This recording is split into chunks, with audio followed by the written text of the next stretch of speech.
At the very same time that America refused to give the Negro any land, through an act of Congress, our government was giving away millions of acres of land in the West and the Midwest, which meant that it was willing to undergird its white peasants from Europe with an economic floor. But not only did they give the land, they built land-grant colleges with government money to teach them how to farm. Not only that, they provided county agents to further their expertise in farming. Not only that, they provided low interest rates in order that they could mechanize their farms. Not only that, today many of these people are receiving millions of dollars in federal subsidies not to farm, and they are the very people telling the black man that he ought to lift himself by his own bootstraps. Now, this is what we are faced with, and this is the reality. Now, when we come to Washington, in this campaign, we are coming to get our check.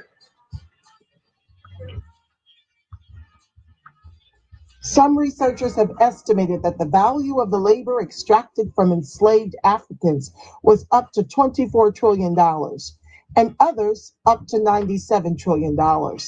Taking an average of these estimates yields a conservative valuation of up to $50 trillion, which is the effective size of tax imposed on Black people between 1619 and 1860. These estimates do not include any cost associated with the unimaginable pain and suffering, such as murder, rape, torture, separation of families, denied entrepreneurial enterprise, denial of education, theft of inventions and intellectual property, denial of freedom and the right to pursue happiness that accompanied the daily life of a slave over the course of 17 generations. So we are talking about a considerable, almost incalculable sum of money extracted from enslaved Africans that created extraordinary wealth for this country and for white America that was never recouped by American descendants of chattel slavery. What's up, ADOS and our allies? Good evening on the West Coast. Good evening in the Central. Good evening on the East Coast. You know who it is, family. Angela Nirvana, your hostess with the mostest on the Friends of ADOS TV channel, bringing you those ADOS hot topics and making the case for reparations, making the case for weaponizing our vote and socializing our suffering. And today, family, ooh-wee, I've got a guest, I've got a Gen Z coming up to talk about the way he sees it. Oh my goodness, I am just thrilled that our youth are getting involved in this fight for what's right for the American descendants of chattel slavery. It does my heart extremely proud to bring to you today one of my church's very own, Amiri Divine. I'm protecting him. I'm not giving his government name, okay? I protected him because we need to protect our people. We see from yesterday's events that we don't have the complexion for the protection in America with 3 Ks, family. You understand what I'm telling you. But Amiri is one of my babies from my church.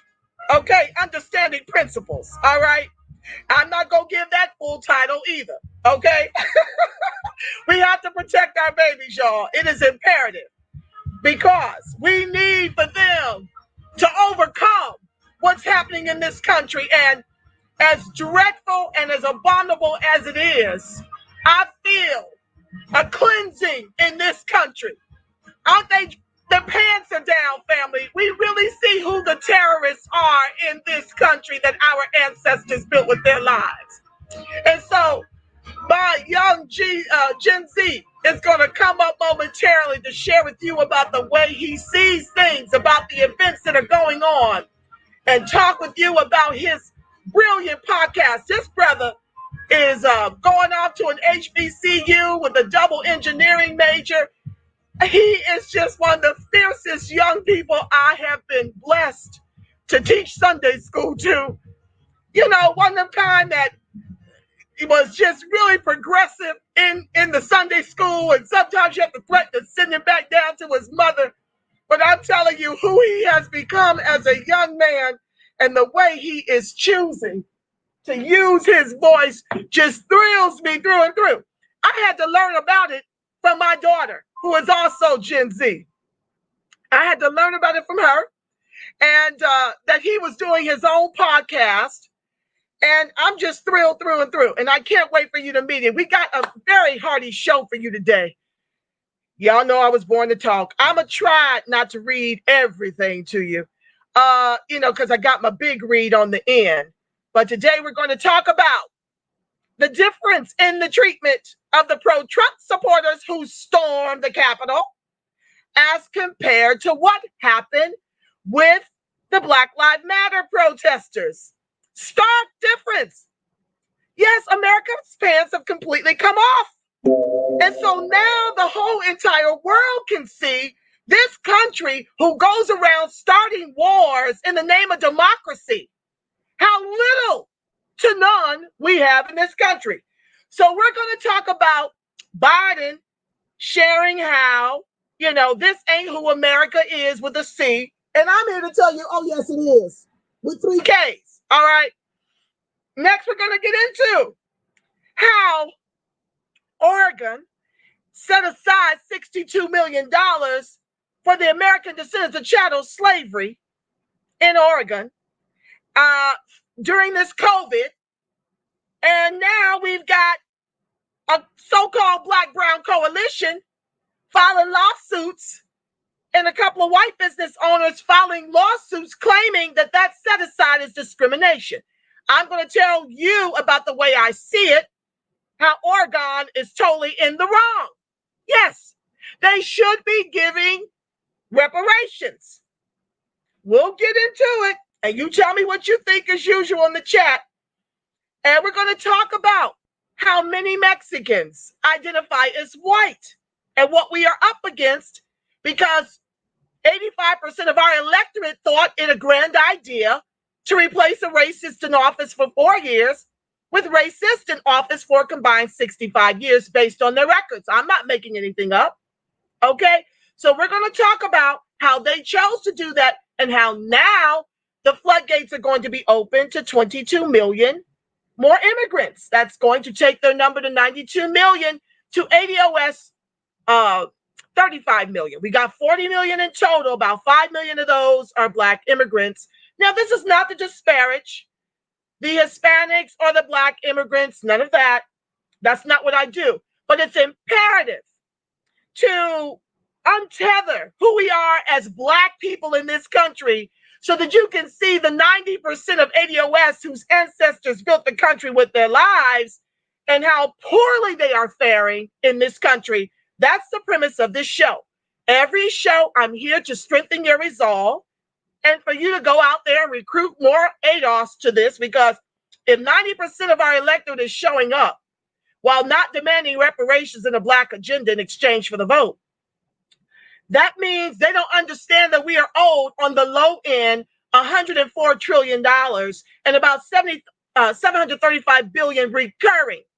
Now, those numbers are from the Black Tax, the book I've been reading for a few weeks now. We're in this last section of the book, and so I'm going to give you more reading of that tonight. And also, tonight, we're going to talk about Warnock and his victory from poverty to the U.S. Senate seat. And what does that mean for American descendants of chattel slavery besides making history? We have got to get beyond respectability and identity politics, or we're going to perish. If we don't start making demands before we give the vote, we're going to perish. It's already happening. So with that said, family, let me give my love to those I see in the chat: Shannon McFall, Nicole Williams, Chrisman, Allie Bay, Robin Freelix, William Dickens, Kunta Nayameba, darling, forgive. Floyd Brazil, Kimberly Witcher, Trey Lincoln, Terry Lewis, and for those of you, Debonair One, for those of you who have yet to chat your name and where you're slinging bricks from, welcome to the live. Introducing none other than Amiri Divine. Stand by, family. Hi, love. Hello. How are you? Y'all know how it feels, right? Joseph Thompson, Blind Focus One. What's up, fam?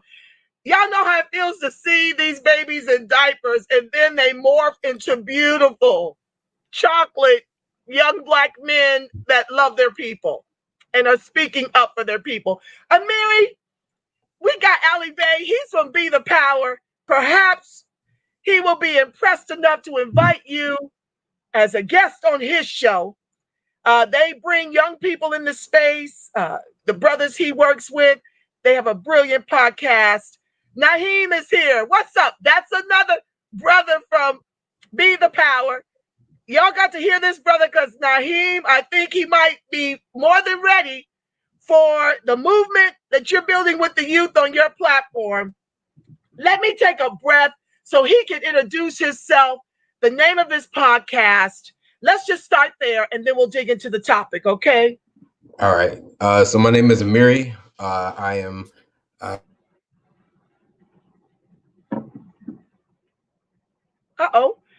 You're frozen, Amiri. I'm frozen? Amiri? Yeah, okay, it's better now. Better now? Okay. So I go to Morehouse. I'm a dual degree engineering major for a knowledge podcast. Oh, is it still good? It's kind of weird on my end. Yeah, I don't know why you're freezing. Family, is he freezing for you guys? Because it seems to be a little hiccup going. Let me see. Let's see here. Keep going, babe. I think it's cleared itself up for now. Let's just see. If not, we'll just keep your picture up there and bring you in on the speaker. Okay? The show must go on. That's what we'll do. So yeah, I am currently a student at Morehouse College, a dual degree engineering major. So I'm majoring in applied physics and mechanical engineering. I have a podcast, co-founding the New Knowledge podcast, which is more for the younger generation, but it's open to everybody, where we kind of it's kind of the voices of our generation, kind of trying to be more interactive in politics, in life. Like we have episodes on cheating, we have episodes on FaceTimes, and we have episodes on BLM and protest and the productivity within Los Angeles and other communities outside of Los Angeles as well. It's been quite a pleasure being a part of the podcast because I've been able to use my voice to inspire others to use data of what we've started here at New Knowledge Podcast. So I'm very happy to be a part of that and that community, and happy to be here today. I am so excited. Thank you so very much for joining us on the live. And my audience thanks you as well. They're super excited. I see Logic in the building. What's up? Another phenomenal brother from Be the Power. Thank you, guys. I saw Shannon McFall. He has a show as well. It's just lit with some of the new Black media in this space right now. No need to feel nervous behind that. It's nothing but love all the time over here at the Friends of ADOS channel. I want to speak with you because yesterday it was Robin Freelix. Thank you for the love on the Cash App. You guys, I'll just flash my banner real quick. She done jump started it. I thank you, my love, for the donation to Friends of ADOS community real quick. This enables me to educate the masses and to advocate for reparations. So thank you, one and all. Before you ask, well, what's the Cash App? I'm just going to run the stream just for a couple seconds, not for long. Okay, it's on the bottom, family, so we can get going.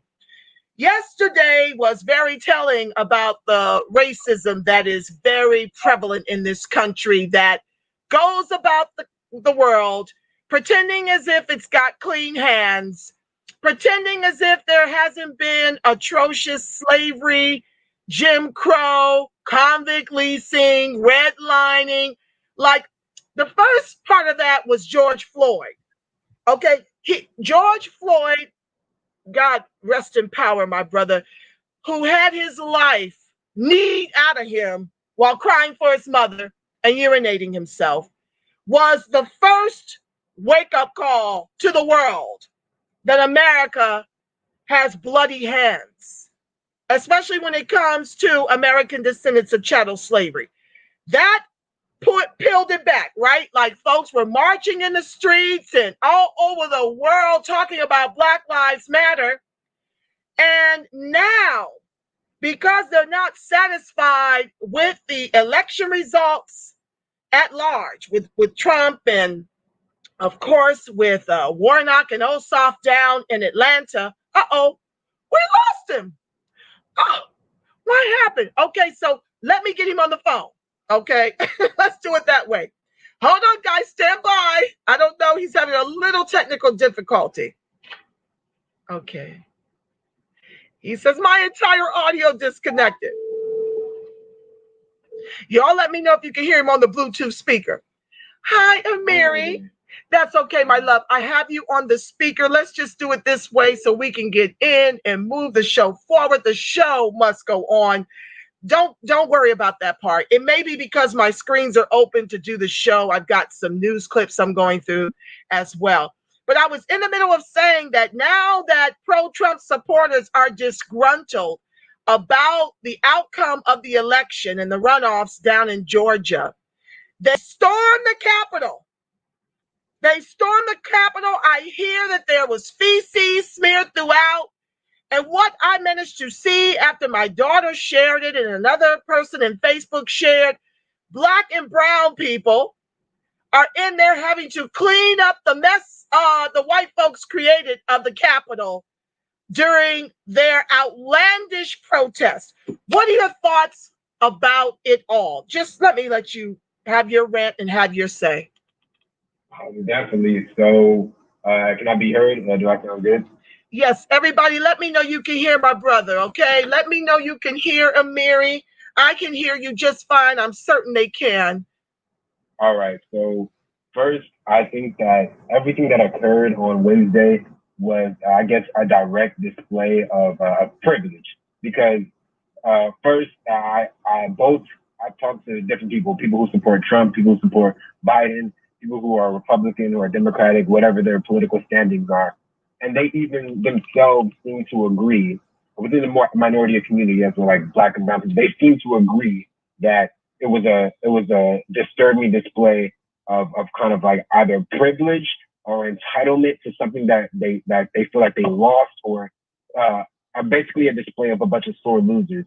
And then because of that, I guess it inspires ignorant people to continue to be ignorant. And the ignorant are ignorant of their ignorance. So they continue to destroy buildings, destroy property, and it's like, even during our protests, we, as a people, we knew not to storm the Capitol. Like, that wasn't even a thought that crossed our mind. So it's like, how do you plan to go and storm the Capitol? You must know that your privilege will protect you from consequence. And I think that's the most disturbing part, is that they have to be well aware that they knew. There's no way that they didn't know. Like, they knew that they weren't risking much, but what? Getting arrested. I'm surprised that there was no tear gas massively used. They treated this protest how they were supposed to. And I think it's frustrating because we saw the violent side of it when we fought for something greater. They're fighting because they lost. We were fighting for better treatment. And so I think that's what disturbed the community. It's like, why is it that these people are being treated fairly, right? And it outrages us, but and I think people are confused on the outrage. Like, the outrage isn't, they didn't do anything. The police, the way everything was handled, was proper. You should handle those type of situations that type of way. But it's the fact that they handled that situation that way compared to the way they handled the protests that occurred throughout 2020, with such violence, such anger, such ridicule. These hypocrites had a full display of white privilege, and I think that was the most disturbing part. Walking in with Nazi flags, walking in with Confederate flags, with the American flag upside down, kind of anti-patriotic, but claiming they are patriots. It's hypocritical and it's disgusting. And now, people people my age look at it, and luckily we understand. We look at it, and that's not how America, is supposed to be, I guess, portrayed in any type of way. Whether you want to embrace America in its full ugliness or not, that is a full display of just, I guess, pure privilege. And I think that is scary. And I mean, my hopeful side of it is that it ends within the 2 weeks, right? He's president for 2 more weeks. I think his leadership inspires the ignorant to riot. But on the more serious and I guess more realistic note, I think that it will forever be like that until we actually address the disparity between the treatment of people of color and people not of color. Absolutely, Amiri. You hit it on the head. I do want to unpack a couple of things you just spoke about. First of all, how in the world did the rest of us know that this was going down? It was on the 6th. I keep saying yesterday. Was it yesterday? Or was it Wednesday? I think it was the 6th. It was Wednesday. Honey, this struggle is real out here trying to manage in this pandemic. But I wanted to share, everybody's asking, well, how in the world did we all know that this was going down on the 6th, and yet the Capitol was able to be stormed in the way that it was? How in the world do people get into Pelosi's office and are sitting on their desk with their feet propped up? You saw another man coming through with a whole podium with a gold medallion on it. You saw police taking selfies with the individuals and treating the people with kid gloves. You saw people with huge Kool-Aid smiles. And I'm here to tell you, folks are like miffed. How in the world does that happen? You might want to ask yourself. Well, the FBI has already exposed this in an article that I want to share with you right now. They talked about this very thing back in 2006. I do believe it was. I'm trying to bring it up right now. Basically, while that is loading, they talked about how these white supremacists have infiltrated the police force. So when you're looking at the fact that these people were able to get away with murder, it's because that is what they do. This is what this country was born out of. The worst heinous chattel slave labor known to the free world is what this country is born out of. You're talking about hangings and lynchings and executions, and poverty makes ADOS a target, and dollars bring dignity. And this is why we fight. So it should not be a mystery, but it is. Lots of folks are miffed. How in the world does this happen? How did they get in there? More than likely, it was an inside job. And more than likely, the police force, these are each other's kin. These are each other. This is how they get down. Oh, there you are, Mary. Hold on. Let me try to bring you back up. Oh, yeah, sorry, I didn't mean to interrupt you like that. That's okay. Are you there? I saw something. I was there. I had the audio started interrupting, so I closed my computer. Oh, okay. Let me bring you down because it's feedback. Are you coming back up here? Okay. Yeah, I should be. There you are. I don't see your face though. But anyway, as long as we can. Oh, there you are. Thank you so much for coming back. Mm-hmm. But anyway, this is no mystery. The FBI has already reported on this back in 2006 that the white supremacists have infiltrated the police.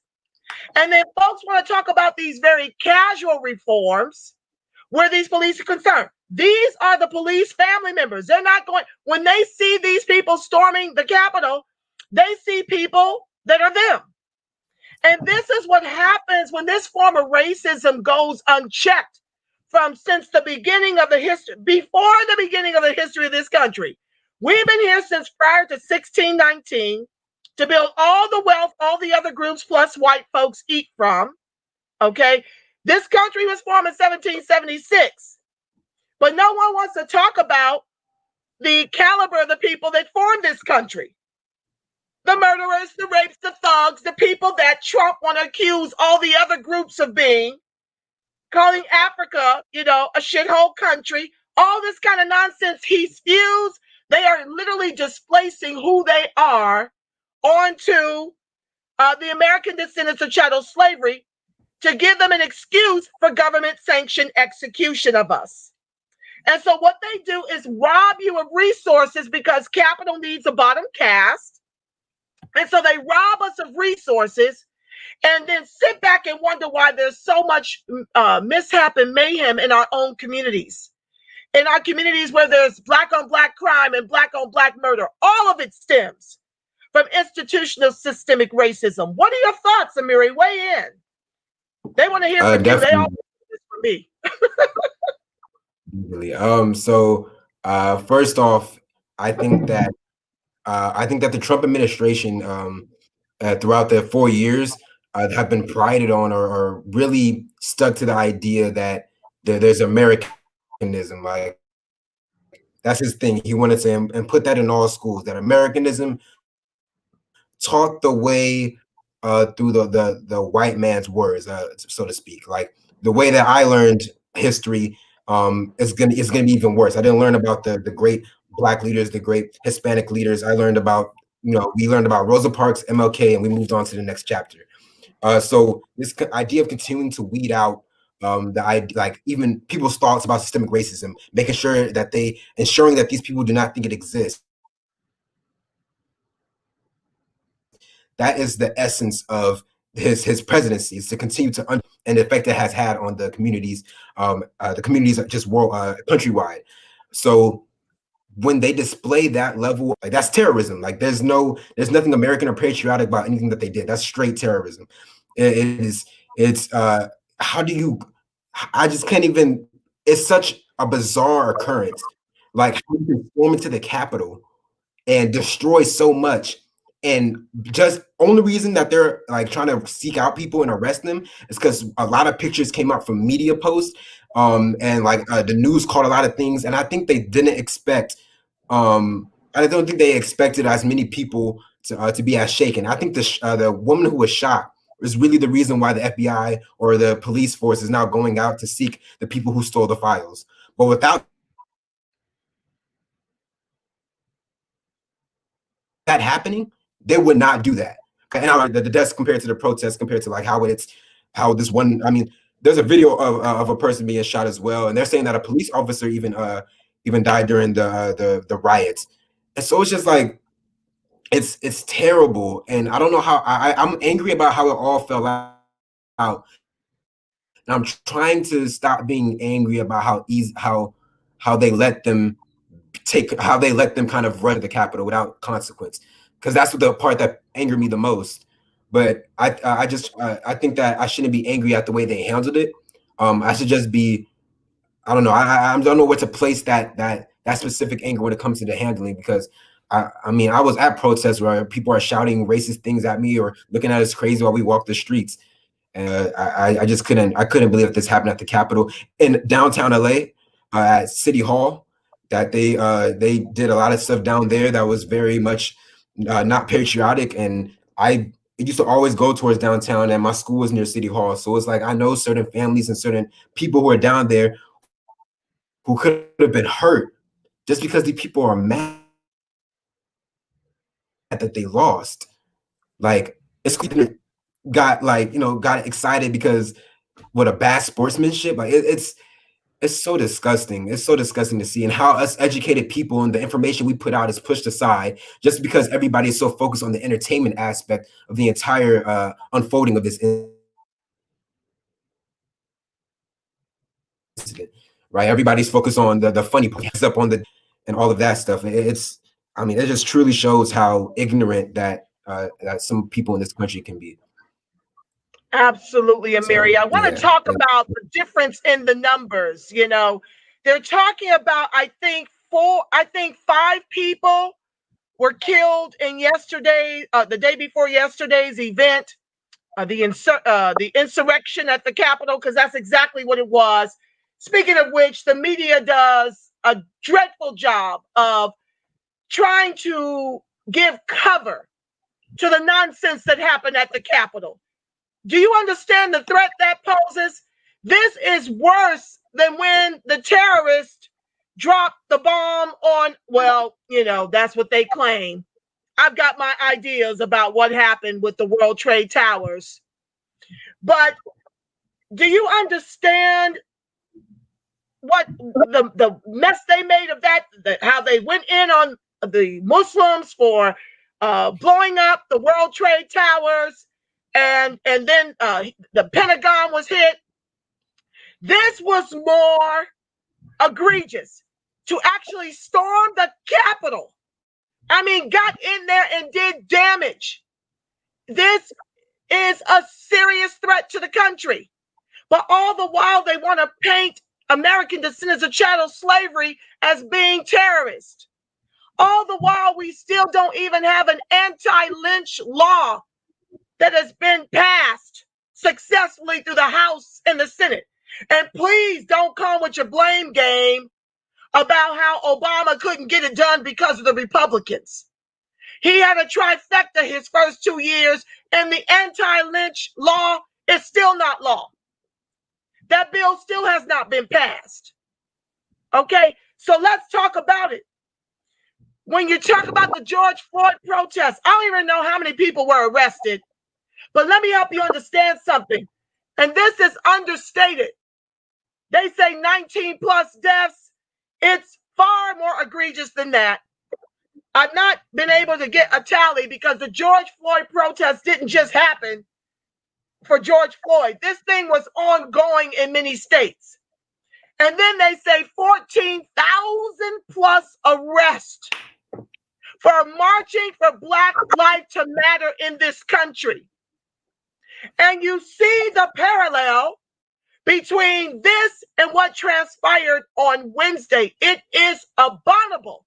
And what's even more abominable about this number is that many of the American descendants of chattel slavery who cannot afford to bail out are still in jail.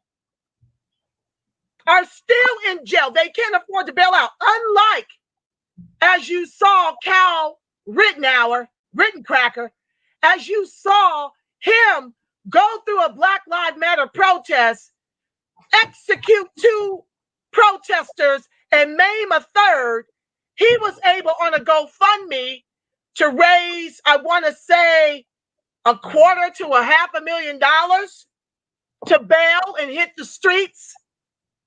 And when the young brother who was protecting Breonna Taylor, I think his name is Kenneth Jackson, when he put up a GoFundMe, he could only raise $600. It took the likes of Tyler Perry to put up bail for him. And now the race soldier who he shot for breaking and entering into their home unannounced is suing that brother for having shot at him. This up is unconscionable. It does make you want to holler. Amiri, did you want to weigh in on any of these comparisons between the over 19 deaths marching for Black life, 14,000 plus arrested, and the fact that Colin Kaepernick was deemed unpatriotic for taking a knee for Black life? You want to weigh in? Yeah, definitely. I was just currently trying to fresh up on an article where they talk about, I mean, a lot of the reports that are coming out, like on CNN, New York Times, Washington Post, a lot of the reports now are kind of focused around the woman who was killed, or anybody who was harmed during the event. And I think it's purpose. Like, that's the purpose, is to take away from the fact that of how unpatriotic this all was. Not a single. I've been looking.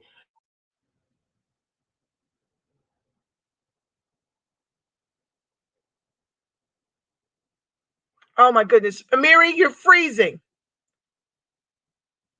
Amiri, call me on the phone, darling. I don't want to miss any morsels, any jewels you've got to drop. I'm going to remove you from here. Call me on the hotline. Get you on the main line. What's up, Corbett, Dumas, and all of you who have chatted, whom I can't see right now? Amiri, my love. Yeah. Let's do it like this, darling, because we don't want to miss a morsel, and it keeps, I don't know what's going on. It keeps fading you in and out. So let me have you speak to us. Uh-oh, hold on 1 second. Let me turn on the Bluetooth. Excuse me. PR Jew, if I don't like what, leave. If I don't like what, who do you tell me? Who are you to tell me to leave? Who are you?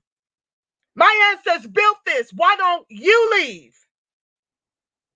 My ancestors built all the wealth you eat from. Why don't you go? Y'all kill me coming up in here talking about telling American descendants of chattel slavery to leave. You don't say bring more resources to the American descendants of chattel slavery. You tell us to leave the country our ancestors built with their lives. How can we afford to do that when all the resources have been robbed by the white folks in this country? They've given away our country to whites and immigrants. And so American descendants of chattel slavery don't have the resources to leave even if they wanted to. But why should they leave? You tell me that.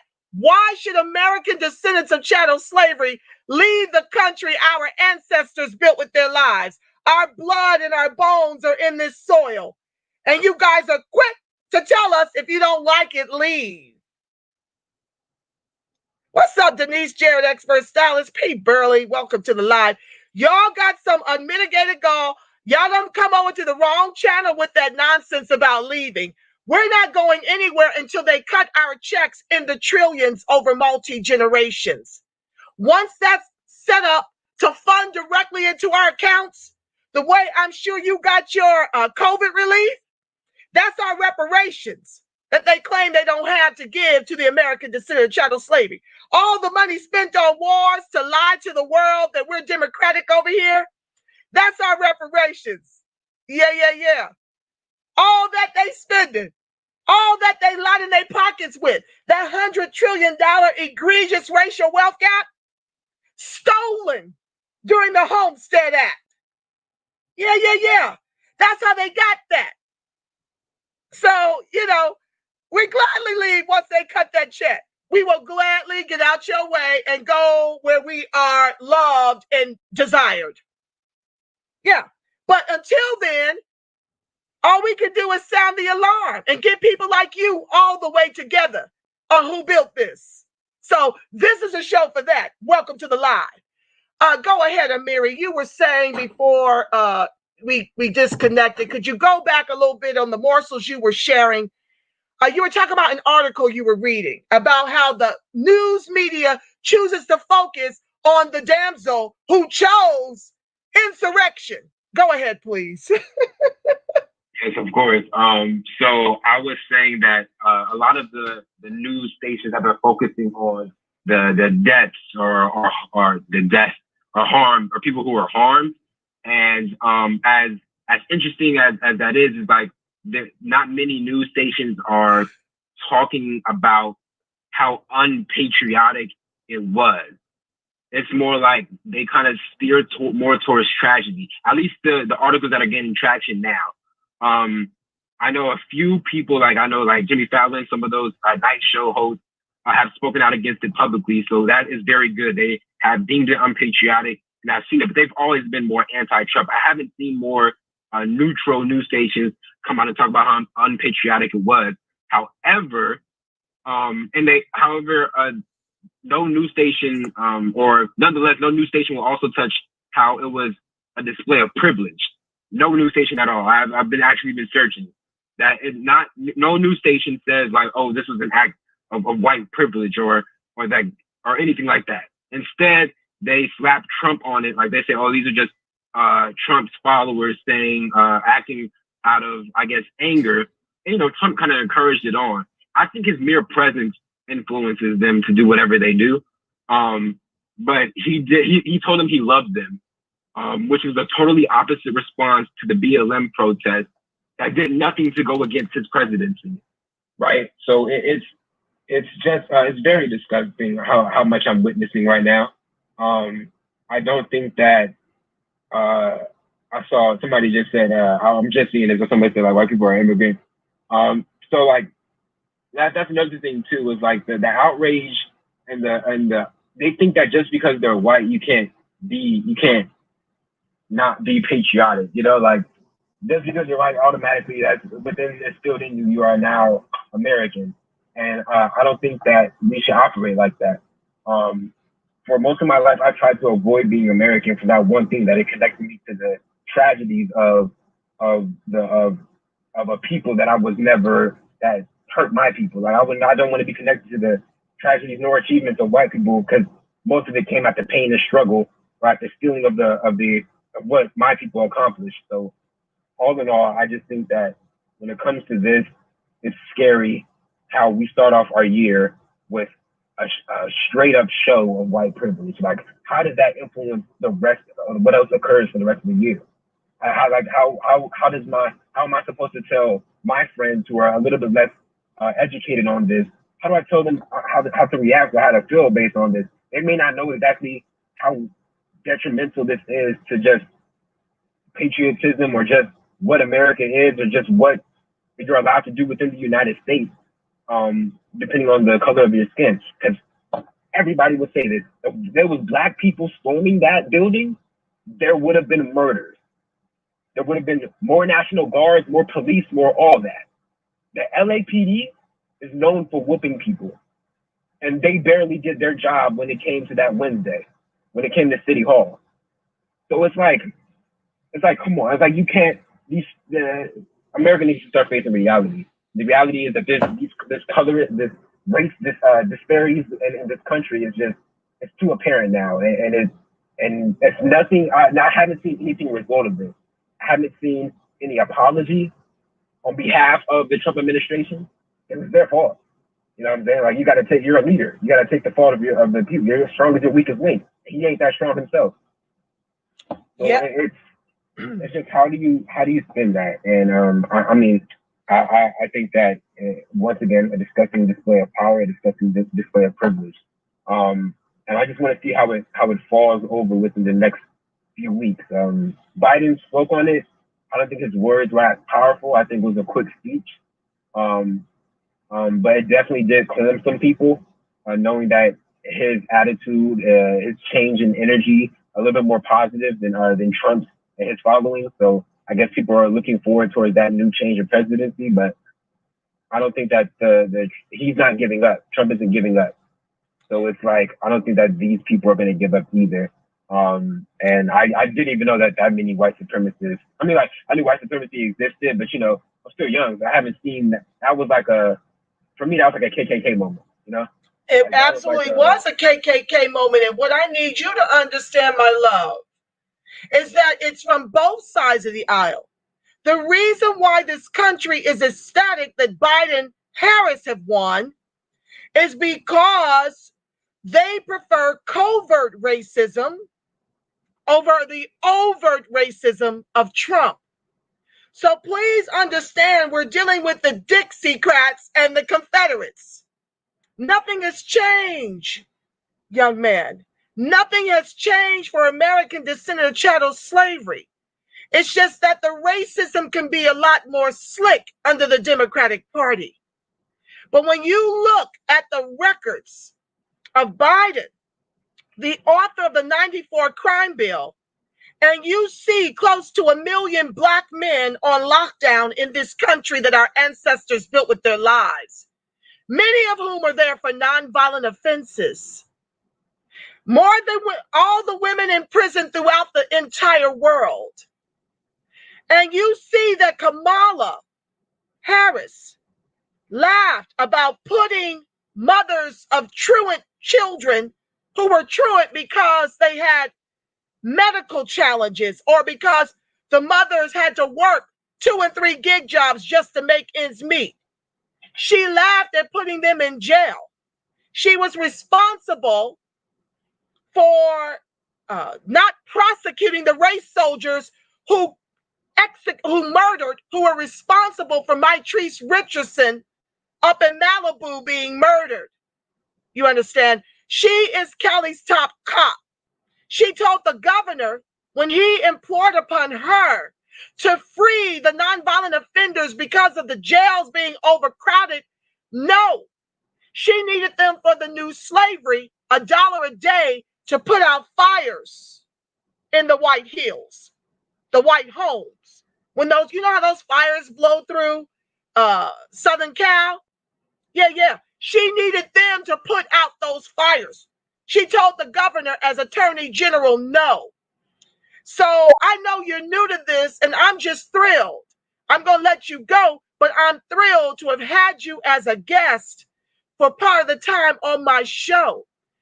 Could you please announce where my family can find you and your co-creators doing this work, learning, education, getting politically educated to teach the masses and to help the youth understand and overstand the fight that we must leave to them? Could you tell my audience where to find you? Yes, of course. So once again, my name is Amiri. So you can find me, or I just get my perspective on what's going on right now at the New Knowledge Podcast. That is the New Knowledge Podcast. Like I tell everybody, I'm on everything. I'm on Spotify, Apple Music, Google Podcast, everything. Shout out to my partner, Christoph Charles. He's the co-founder. So we're both co-founders of this podcast. It's just me and him doing this and giving back to the community within Los Angeles and trying to expand. We just wrapped up season 1 of the podcast, but of course we'll be meetings like this and snippets of this will also be released through our platform as well, just so we can raise both platforms and support each other as Black business just continues to expand. I'm all about that from Lumber Park. That's where it is at. So shout out to that. And you can find us on Instagram. That's New Knowledge Podcast. Our Facebook, New Knowledge Podcast as well. We are also on Twitter. That's at New Knowledge 101. And I will send Miss Angela the more information so she guys can put you guys on. But yeah, definitely thank you for having me on. I wish my connection was much better so my thoughts could be more coherent. But yes, I'm glad that I was able to be a part of this and speak to. I'm not able to, not many people take the time to kind of listen to what the younger generation has. So I jumped at the opportunity to give any insight and also let people know that, my age doesn't determine my maturity or my knowledge. And that's what we're based upon. We'll continue to support and we'll support you as well. Oh, thank you so much. And whenever you want me to come over there to drop knowledge on the New Knowledge Podcast, you know exactly where to find me. Corbett Dumas said he just subscribed to your show. And you always have a home here. Like I said, I want to come up with a way to get you and your co-creator on the live at least once a month. If we can be privileged to have the young people speak to us, it thrills us through and through. And we're here to teach and learn from one another. Okay, my love? So you're always a friend of the ADOS TV channel. We welcome you back whenever you get a window to come and show your love. Okay, Amiri? Thank you again. Of course. Take care, my love. You can tune into the show. I'm on YouTube and Facebook under Friends of ADOS TV. You can tune in and chat to your heart's content. Okay? Thank you. For sure. Thank you. Wasn't that rich, family? Doesn't it just do your heart proud to hear the Gen Zs? This is what I wish I had from the people who got comfortable from the civil rights era. I wish I had them teach us how to be politically educated and aware. I mean, I can only imagine how much farther along we'd be with the fight for reparations if I had started at his age. I think Amiri's like 18, 17. I mean, it's just rich. These are the things that give me hope, okay?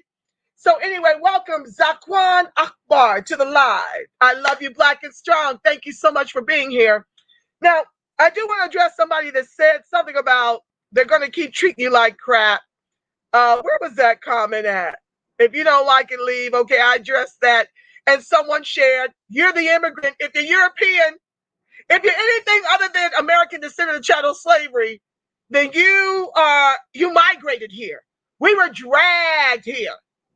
Come to find out, and this show is coming, I learned something new, that many of us descend from royalty. No wonder why we're so brilliant in this country. No wonder why they come for us so hard, because the more we know about the truth of who we really descend from, It poses a serious threat to white inferiority. There's nothing supreme about racism. It's white inferiority henceforth.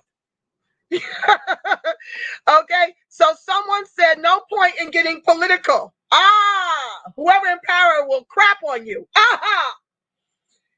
This is why we're being crapped on. Right, family?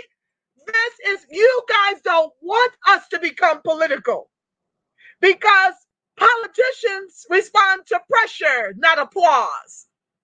So of course you love that we were non-political when we marched in droves to elect Obama. Of course you love that the majority of us are not politically educated enough to know that we need to weaponize our vote and socialize our suffering. And they marched off to vote for a racist in office a combined 65 years to replace a racist in office for 4 years. Of course you love that we don't have that wherewithal to do something radical with our vote, to demand what we are owed in the trillions over multi-generations. Y'all love that.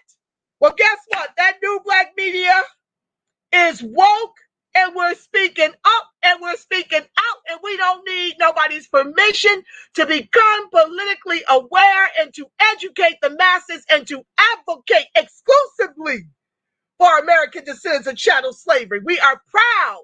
We are untethering ourselves from the trick bag of whiteness and immigrancy that masks the failure of the American descendant chattel slavery in this country that our ancestors built with their lives. We are rising up. And of course, you don't want that. But too bad and too sad. This is my square every Friday at 5 o'clock, every Sunday at 5 o'clock. Unless ADOS life happens and I have to, bump the show up, but you can always check me out in the archives. Anywho, so I'm going to get to your comments. Keep chatting. I got a couple more articles to get to. So. Let us look at this Black-Brown coalition y'all keep trying to sell me on. Well, I do have some good news to share about that. I found out we do have some allies in the brown space. Surprise, surprise. And they called out the Mexican woman who owns a coffee bar called Revolucion in Oregon. They called her out, but let me just not get ahead of myself. I want to share with you what's wrong with all of it, the way I see it. That's what I do over here, right, family? In the very animated way that I do. You know me, y'all. It is what it is. Okay, so I'm going to share my screen and talk a little bit about this nonsense over here. You guys have to understand, Oregon is sued. Here we go. Let's get into it. I got so much to do. Oh, Lord. Ooh, child, the ghetto. Like my daughter says, she hates when I say it. Lord, now what is all the bras for? Good grief, can these ads just take a break? Oh, my goodness.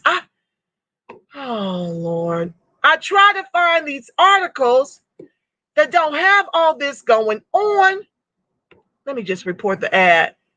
Not interested. Take it off. Oh, God, it won't go away. Oh, Lord. One of these days, I'm going to have my own little producers, y'all. I'm going to speak that into existence. But here we go.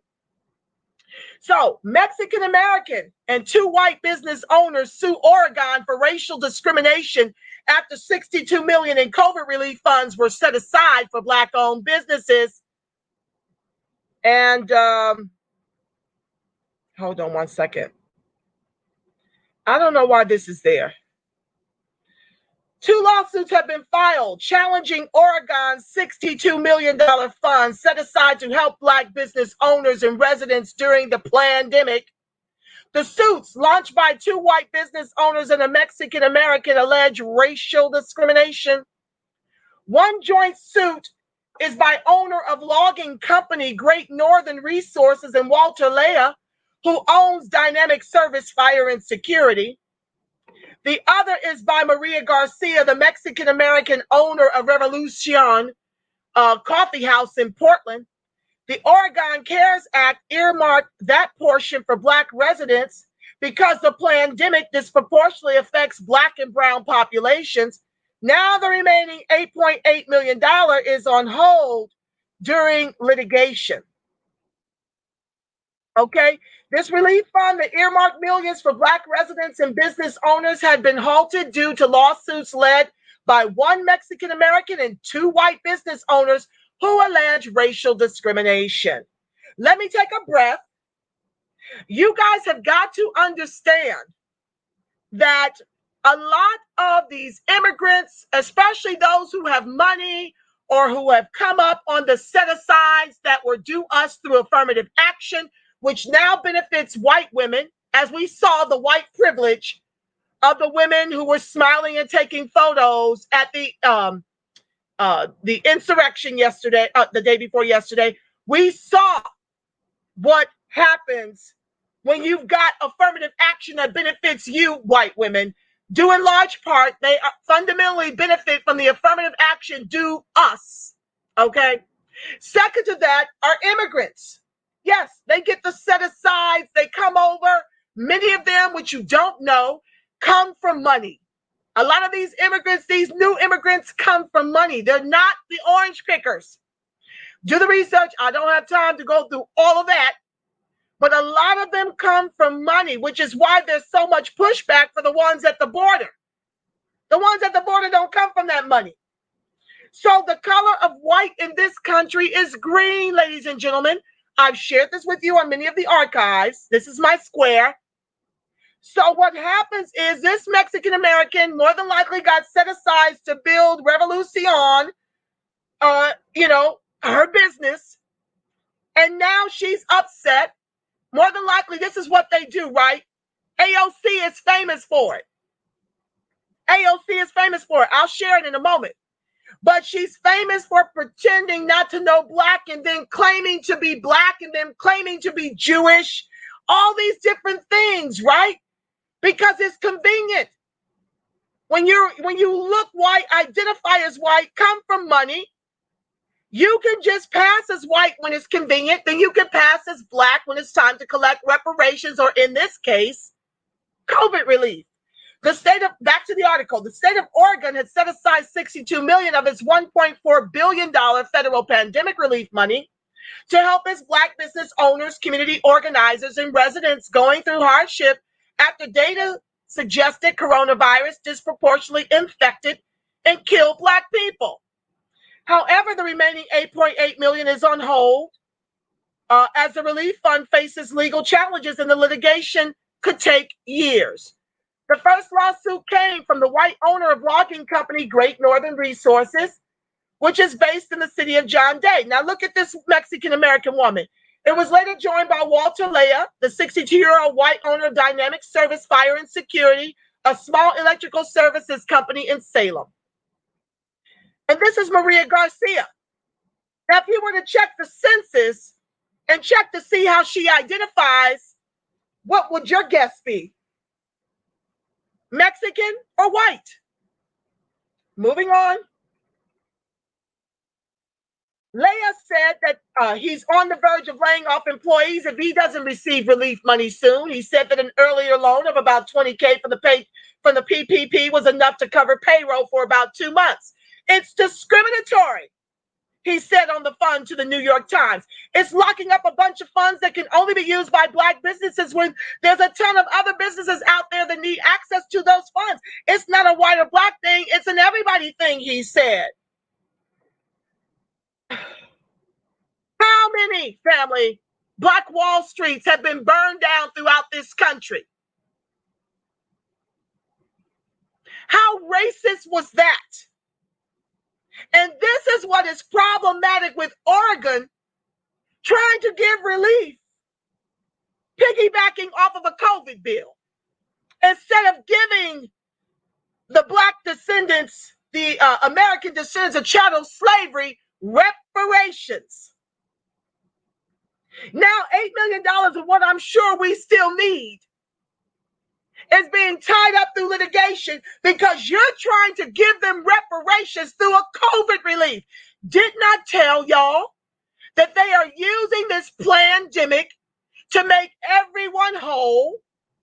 and at the same time trying to make the case to not stroke those checks in the trillions over multi-generations for the reparations we are owed for slavery, Jim Crow, and accrued ongoing systemic racism, oppression, and disadvantage in the country our ancestors built with their lives. I know for many of you, I am redundant, but they say repetition is the key to learning. So lots of people are new, popping in when they see the title and it engages them. So just don't listen to me on the parts that you say, oh my God, as she says that one more time. This is what we have to do to teach the rest of the American descendant of chattel slavery what they are owed in the trillions to give the wealth to our children and our children's children. We have to be repetitive. So they want to talk about racism, but look at how the government is causing all this confusion by giving the reparations the ADOCs, the American descendants of chattel slavery are due in Oregon. They're trying to do it on this 1.4 billion and pissing off the white folks, immigrants included. They identify as white. Okay, they expected to lose, the Great Northern Resources said they expected to lose 200,000 this year because of the pandemic's recession. The pandemic's harm to Great Northern should qualify it to compete in any government aid program for businesses that have been affected by COVID-19, and yet the company is ineligible to receive a grant from the fund because its owner is not Black. The second lawsuit is Maria Garcia, that Black and Brown coalition y'all want to talk to me about. I mean, we do have it in part. I'll get to that article next. The second lawsuit is led by Maria Garcia, the Mexican-American owner of Revolucion Coffee House in Portland, who also claims discrimination. That lawsuit is underwritten by the Center for Individual Rights, a nonprofit law firm that advocates for limited government. So she's a Trump supporter. This lawsuit is not anti-Black or anti-Latino, Garcia wrote on social media. This is not a fight about who is more or less qualified, but a kitchen for our elected officials that the state has to be involved in all its decisions and provide equal opportunities to use the money. Edward Bloom is a white conservative activist whose organization, Project on Fair Representation, is underwriting Great Northern Resources lawsuit. It is like in the employment arena, going to apply for a job and seeing a sign in an employment office that reads, "No Asians need apply," he said. Pump the brakes. Our Black men are like about, 55, 60% or greater of the unemployed in this country. Of the homeless families in this country, over 50% are American descendant of chattel slavery. And you want to talk about how everyone else, you want to talk about these set-asides for the American descendant of chattel slavery. Like I said, I don't believe they should be trying to conflate, our reparations into COVID relief, but that's what they're trying to get away with. Anywho, your race and your ethnicity should not be used to help you or harm you in your life endeavors, he added. Ain't this about a blip? He needs to come over here and get an education on the Friends of ADOS TV show. Because our race has been used and weaponized against us for the time prior to us being dragged here in chains. Our people have been slaves in this country since the Spaniards. I want to say the 14th, 13th, 14th, 15th century. Since before we were dragged here in chains, we were actually the slaves. And they still come up with ways to enslave us through the legislation. He has also led efforts to challenge race-based admissions policies at universities, including a case at Harvard. Where do we see this? First of all, me speaking, Harvard was built by the American descendants of chattel slavery. Okay? This happened out here with an ADOS man. He dismantled our affirmative action out here. So now we've gone down in terms of our percentages at the more premier California state schools. Prop 209 is this. He has also led efforts to challenge race-based admissions policy at universities, including a case at Harvard. So, what happened with Prop 16? It failed because of people like this. The immigrants and the white folks voted down Prop 16 when we were trying to get that done to get our inclusion in the affirmative action. Out here, American descendants of chattel slavery have gone down from, I want to say 16% to less than 6% since COVID. That's how few of us can afford to be here because of immigrants and white folks alike voting down measures that could help the most injured, the most harmed because of race. They are the ones out here in California and throughout the country that are getting in the way. And our electorate just voted Biden Kamala for 22 million more of this because she's earmarked H-1B visas for East Indian Brahmin caste, which she descends. She's Desi.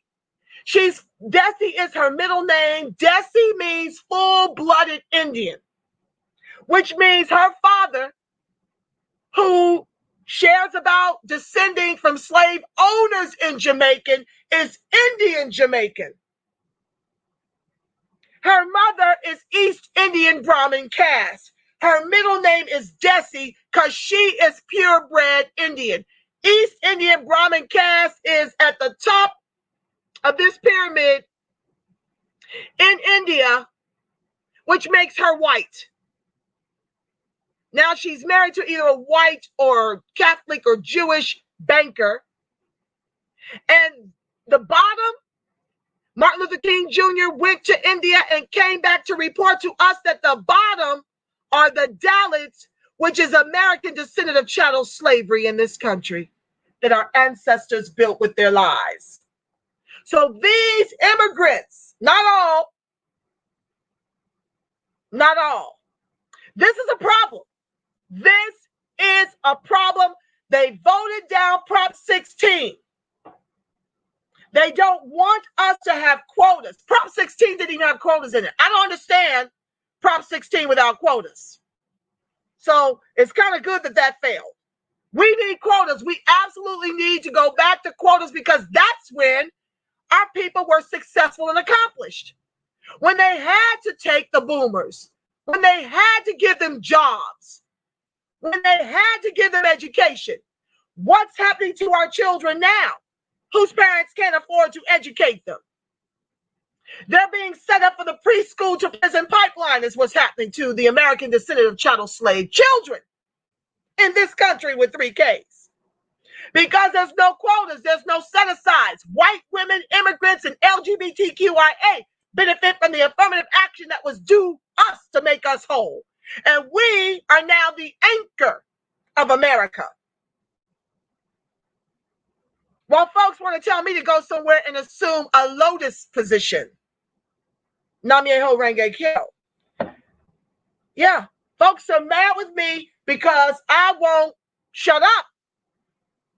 But I was born to talk, and I was born to talk about this. I'm on my square. And I understand that God in me says, speak on it. And I understand that Jesus is my way shower, my brother, because God is in each and every one of us. Just look it up in Genesis. That's why I tell you, you're the face of God, the voice of God, the body temple of the Spirit of the living God. I'm more that radical Jesus. I'm Jessica. Remember when he went through and upset the money changers? That's the radical Jesus they don't teach you about.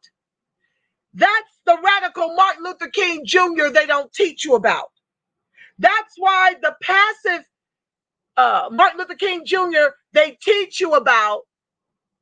He was executed because he was radical, demanding reparations and a Black agenda, unakin to Warnock, whom Atlanta just elected, who ministers at Ebenezer, Martin Luther King Jr.'s church. His last 3 years, he was radical in demanding reparations for American descendants of chattel slavery. That's why he was executed. Not the meek, mild, I have a dream. They don't execute you for that. Okay? For those of you who don't know, look it up. Okay, let me finish this article so we can move on. Lord have mercy, it's 6:10. Godly. Why? Well, it just is what it is. I got to get the show up and out. If you got to go, I overstand. I tried to do a little early. When the Oregon CARES Fund was first voted on in June, there were questions about the fund's legality.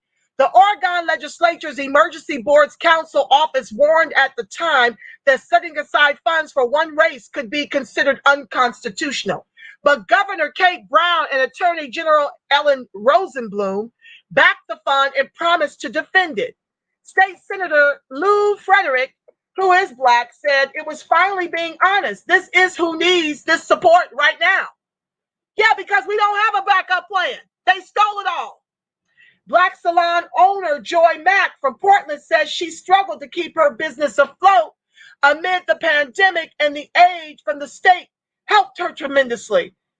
This is what myself and Dawn Page, concerned Black American citizens, and ADOS DMV, we were fighting for national COVID relief to get $6,000 a month to American descendants of chattel slavery. This is why during the March for Reparations, they will be rolling out the Economic Empowerment Plan for Biden to get done in his first 100 days. Check it out at the CBAC site. I want to say cbacusa.org is the name of Dawn's site, where you can see the full demand letter. So they were simply trying to do with these resources what we were trying to demand for the nation. Because being poor makes you a target for COVID. It makes you a target for government sanctioned execution. Rest in power, George Floyd, and the rest of our fallen. Anywho, in the early days of the pandemic, when her business started to suffer, she applied for a forgivable federal government loan and was turned down because she had about $5,000 in tax debt. As Steve Mnuchin, who Kamala refused to prosecute when he wrongfully foreclosed on ADOS homes up in the Bay, who's now been promoted because he gave her $11,000 towards her senatorial campaign. That's how cheaply she sold us out.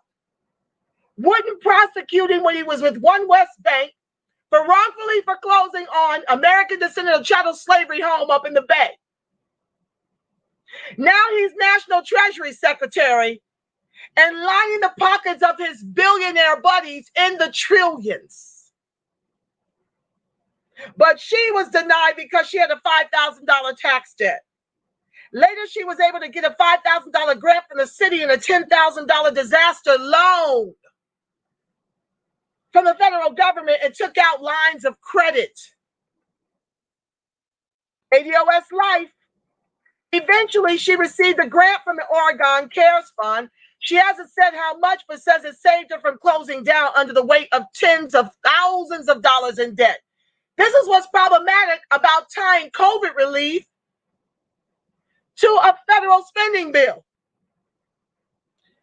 I want to say $197 billion went to the American people for $600 per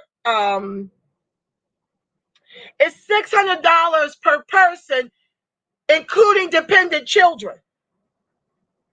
Of that $903 billion, most of it went to foreign governments, lobbyists, and special interest groups.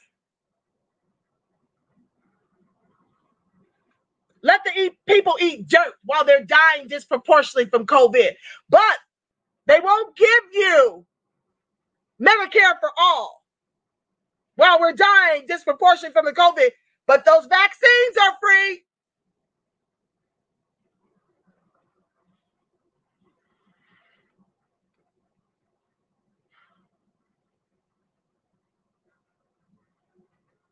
Honestly, that is what just helped us get over the COVID hump, she said to the Times.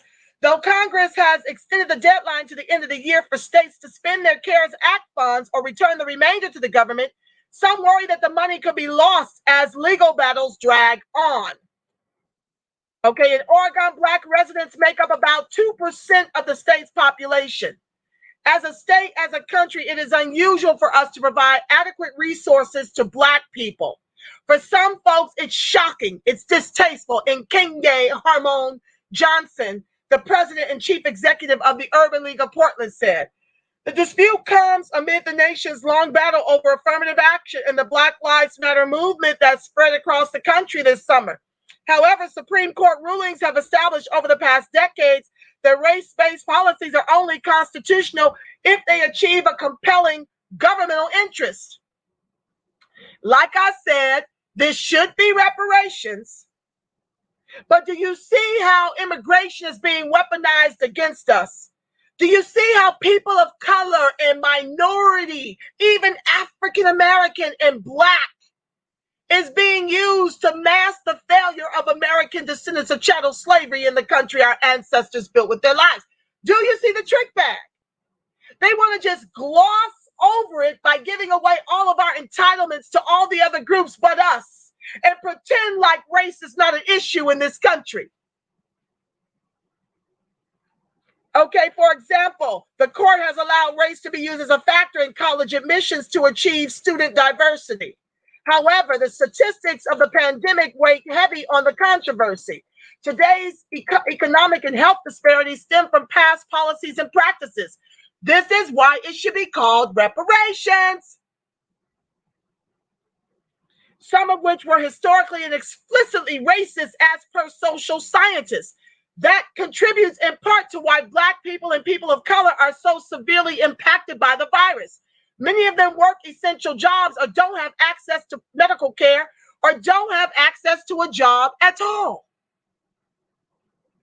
And can't afford to be in a business where they can employ us.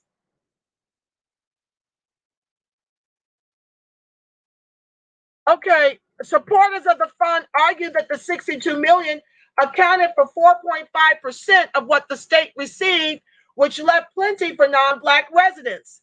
This is the problem when you try to do reparations in a COVID relief package. Oh my God.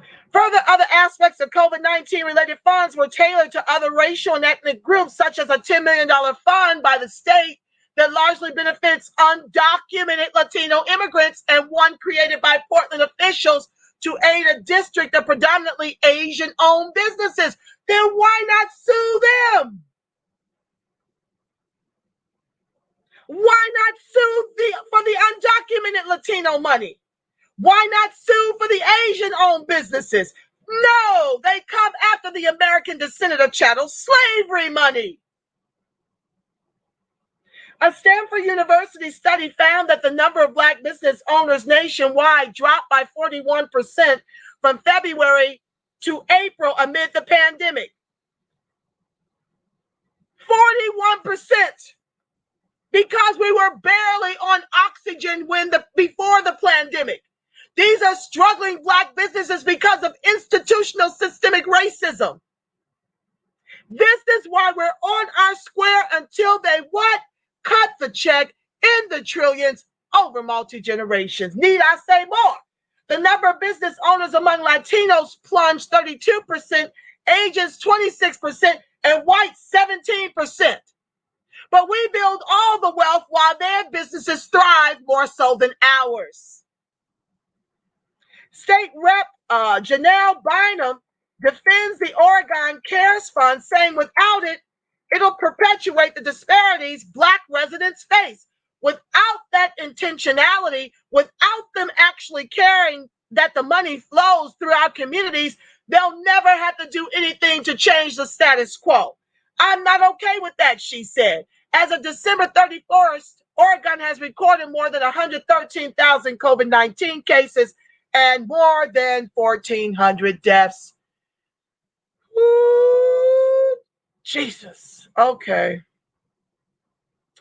Let me come back over here. Come for ours. Like I said, the intentions were well intended, but that should be reparations. And they need to do that math and not mess with the COVID relief. Distribute that evenly so we don't have these issues. But you see who they come for, the least of us. Anywho, let me go over here to where I want to just do, oh my God, is it really 6:20? Oh God.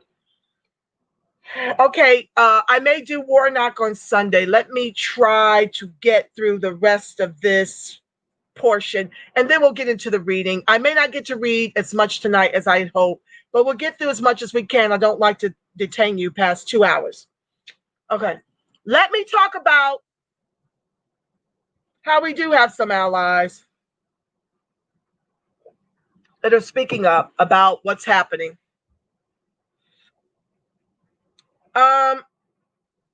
So there are some prominent Oregon Latinos condemning the lawsuit that challenges the state's fund for Black Oregonians. Okay, they are speaking up. Let me find my place. Lord, when I do that, I lose my place. That's discrimination. Hold on. Okay, here we go. I got to jump back to the other side. You can see me, but I have to go to the World Wide Web to read. 2 dozen prominent Oregon Latinos issued a statement Sunday condemning a lawsuit by a Mexican-American coffee shop owner that challenges a one-of-a-kind state fund for Black Oregonians. Maria Garcia, we already know this story. Let's move down and see what they had to say. We're not going to belabor this. I got to get to your comments in the reading. We need to join together with people from all walks of life to fight for our future and advocate for relief during COVID-19 for Black and Latino communities, not attack the little that some communities had. The Latino leaders wrote Sunday, we demand Maria Garcia to drop the lawsuit immediately and make a public apology to Black leaders that advocated tirelessly to deliver much needed relief to a community that has been left behind historically and systematically by Oregon's institutions. Where are you, Maxine Waters, Karen Bash, Barbara Lee? Where y'all at down here in LA doing the same things as these political leaders? That's what I'd like to know. Looks like I'm going to have to hook up with ADOS California to put pressure on them to do for us in this same manner. Put pressure on Governor Gavin Newsom, who signed AB 3121 because politicians respond to pressure, not applause. That AB 3121 gets us in discussion about the reparations for Native Californians. Because albeit this was a free state, they would still re-enslave you if you were a runaway.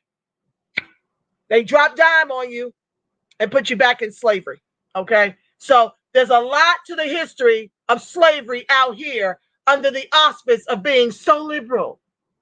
You got to watch those liberals. Anyway, that's not something Garcia plans to do. Quote, these self-proclaimed leaders should have taken the time to hear both sides before demanding that I withdraw my lawsuit. Garcia said in a statement provided by her attorney, they should have asked me what happened to my business. Instead, they attacked me for challenging an unjust program that prohibits me from even applying for aid because of my race. The individuals who criticize me today run nonprofits that raise millions of dollars off of our community, she added. Yet they did not raise a single voice against a program that unjustly penalizes our community because of our race, me speaking. This sounds like the CBC. This sounds like the CBC. This is the trick bag, right? That now that we've gotten rid of Trump, we can get back to normal. Well, what is normal for the American descendant of chattel slavery? Poverty. Redlining into environmentally racist communities, into environmentally racist tenement housing, joblessness, homelessness, government-sanctioned executions, no monies for small businesses in their own communities, preschool to prison pipeline, gentrification. That's what the Democrats tell you It's time to get back to normal, because that is what was happening and has been happening to the American descendant of chattel slavery since before the inception of the country. Nothing but oppression. We've all got a boot on our neck. So I know we've got a few unicorns, a few of us that are the exception to what's happening to the majority of us. But it is not okay with me that it happens to any of us. The individuals who criticize me today run nonprofits that raise millions of dollars off our community. Oh, let me go down. Garcia's suit is the second to challenge the fund. Okay. She was an unsuccessful candidate for the Multnomah County Commission in 2018 who has been active in Portland's civil rights community. She is a former president of Don't Shoot PDX, which advocates for social and racial justice. Her lawsuit is being litigated by the Center for Individual Rights, a national organization that seeks limits on government regulation. Okay, so we know the rest of that story. So we'll see how it pans out. I believe they should have cut reparations for them. That's what I believe. I don't believe they should conflate the two. Let me see what you guys have got this. Oh, I did want to share one more thing about AOC real quick to tie this up. And then what I'll do with Warnock is I will tie him into my Sunday story about Sheila Jackson Lee's race to get reparations done now that the Democrats have a trifecta, and how if it gets done under the current HR 40, woe be unto us, okay? Because there's no teeth in it for the ADOS, and Narcan and Cobra have sunk their teeth into the edits, and how problematic that is because it gives our reparations away to all the blacks, whether you were descendant of chattel slavery or whether you came here after the 65 Immigration Act, once we made a way for your entry into the country. Narcan and Cobra want to be responsible and over that fund. So I don't even know that we will see a dime. It won't be the $104 trillion I'm charging the government to pay. Okay, $17 trillion is a down payment as far as I'm concerned. I am fighting for reparations of $104 trillion on the low end, based on Shawn D. Rochester's The Black Tax, the cost of being black in America, which is my reading for this evening and has been for the past several shows. And I'm going to tell you what that's for when I get to that segment. And about $735 billion reoccurring. And I'll break it all down for you. But my dollar amount includes slavery, Jim Crow, and accrued ongoing systemic racism, oppression, and disadvantage. Not just slavery from 1776 until our emancipation. That's Darity's number. I'm not working with that number. I'm working with Shawn's book, and I'll be sending it to Sheila Jackson Lee. Who was that other chick? Julia Malveaux. Everyone that you saw at that HR 40 hearing, I am personally purchasing and mailing a copy to. So that is what your donations to the show contribute to helping me to do. Thank you. One and all, your monies will be used to buy those books, as it is to offset other costs of this show and my advocacy. So I thank you for that. Okay, so I want to jump to the comments real quick and see what you have to say.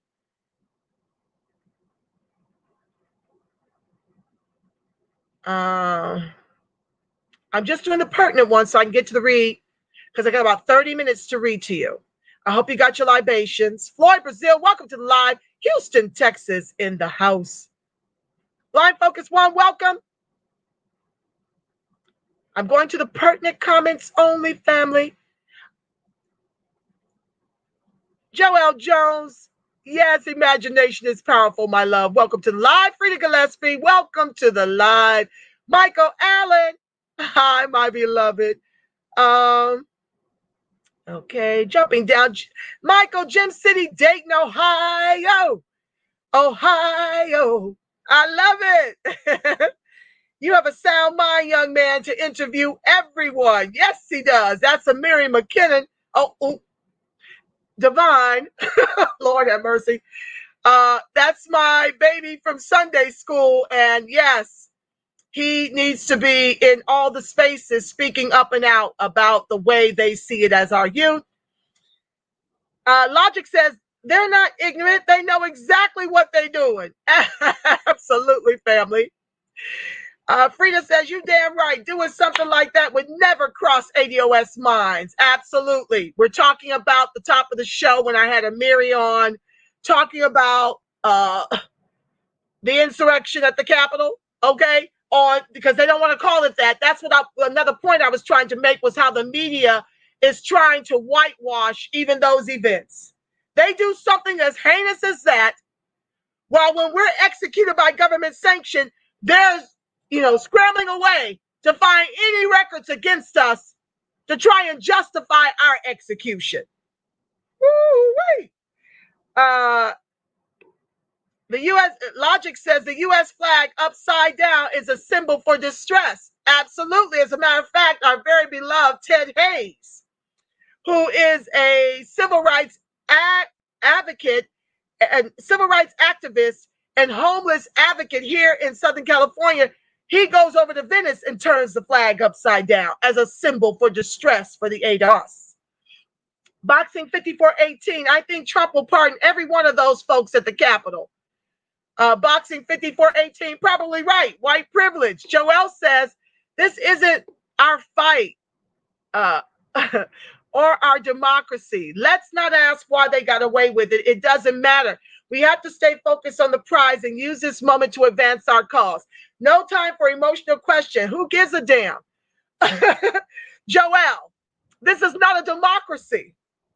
This is why we must give a damn. We are operating under the auspice that we are in a democracy. We are at George Floyd 846, my love. We do not have a democracy. Y'all need to snap out of it. I know the covert racism feels warm and fuzzy for you, but it's a problem as much as the overt racism. Biden and Kamala's records against American descendants of chattel slavery cuts me in the gut and is as heinous as what happened in the Capitol yesterday. And this is the problem with getting a trifecta. Instead of weaponizing the vote and socializing the suffering by delivering a red top and a blue Congress to protect the over 42% of ADOS who rely on government assistance by design of institutional systemic racism. It's just going to put y'all back to sleep. Well, over here, and that be the power. And if the 13%, okay, we are Shannon McFall's show. We are here to be your constant reminder that none of this is okay. Whether it's blue or red, it is not okay. We are at George Floyd 846 because of both sides of the aisle. We do not have a democracy. We have an oligarch. If that was any one of us up in the Capitol, we would have been annihilated. We would have never been able to get that close. They would have shot us on demand. That is not a democracy. That is not a democracy. So I know y'all don't like it, but this is my square, and I've got to talk about it because we keep voting blue no matter damn who. Y'all don't even look at records no more. You're on this identity politics and respectability politics, and you allow and enable the Democrats to mask their covert racism and say a few words as if their policies aren't the reason why we are at George Floyd 846. These race soldiers, I told you from the top of the show, the FBI has exposed the fact that they have infiltrated our police systems so Biden can sit up and pretend like he gives a damn. All the while told you on the campaign trail, I'm giving 30 million more to the race soldiers. No to your reparations, no to jobs in your community for you exclusively, no to money for your businesses, no to money for your schools, even though your tax dollars are used to educate whites in their public schools. Our children are being set up for preschool to prison pipeline. No to health care. No to home ownership. But 30 million more to the race soldiers to come in so we can have more to report about the government-sanctioned executions. We didn't just get to George Floyd with 4 years of Donald Trump. And it doesn't stop because he's left office. It doesn't stop because Mitch McConnell ain't leading the Republicans. What part don't you guys understand that this is a government problem and they owe us these reparations? So if we choose to leave, we can leave up out of this piece that has never had any love or respect for the fact that we built all of it. That's the problem with the trifecta. It puts you back to sleep and makes you get the warm fuzzies as if we've ever had a democracy. That is the lie. And I will not continue to sustain those lies, not in my space. I'm using my voice and my dime and the help of my supporters to try and educate the masses on the importance of the reparations we are owed and weaponizing the vote and socializing the suffering. We're not going to get anything accomplished with a trifecta. Did we do so under Obama? But you guys want to keep voting this blue. You want to keep trying to convince me, let's get them in and then ask. That's not how any of this works for the other groups. They are taking the bag and running with it while our people are set up to eat the cost of slavery and to remain the anchor of this country because capitalism requires it. So I'm on my square. I won't be silent. And I won't be silenced. I love you, JoJo. Mwah. It's going to be like that until Logic says, this brother here, I love this, be the power. It's going to be like that until Black folks learn how to speak the American language. Amen to that. Ali Bay says Wednesday 2 days ago. Thank you guys for reminding me. Lord, the days just bleed one into the other. It feels like yesterday that it happened. White America is your harvest time. Brian C. Johnson, it's your harvest time. Oh yeah, they are getting what they have sown. And they don't like it. Biden is only angry that it was exposed to the world in this way. You know, akin to how we got civil rights. Because the media was down there showing, okay, they were down there showing us being sprayed, our ancestors being sprayed with water hoses and dogs ripping us to shreds. That's when they came with civil rights. So now that's the only thing they're angry with, that it almost cost them because they got that close. Okay? They're not really mad about the disparity. They know the discrimination that exists. You're talking about Biden, who is Strom Thurmond's protege. What are you talking about? So it's your harvest time. This is what you've given birth to. This is who you are. Blue and red. And Black and Asian and Hispanic. Angela Chattel Nirvana. Joy Singleton, welcome to the live. Yeah, sounds just as silly as sticking that word into a patented name. You're doing the most. I'm here for it, baby. Absolutely. Chattel. You know what I love about the word chattel? And why it's necessary? Because I've been on shows where white folks think that they were American descendants of slavery, Miss Joy. Okay? They think they descend from chattel slavery. You know who else is coming for reparations? The Latinx community is coming for reparations. Yeah, I've done that show. Look at the archives and learn you something, okay? Yeah, chattel. Chattel helps you to understand who I'm really fighting for. There's no confusion when I say chattel. None whatsoever. That is who we descend from. American descendants of chattel slavery. White folks can't claim it. Latinx can't claim it. Asians can't claim it. That's us exclusively. So I love saying American descendant of chattel slavery. It makes a distinction. It takes that decadent veil all the way down. African immigrants can't claim it. Caribbean immigrants can't claim it. Chattel keeps it in their face.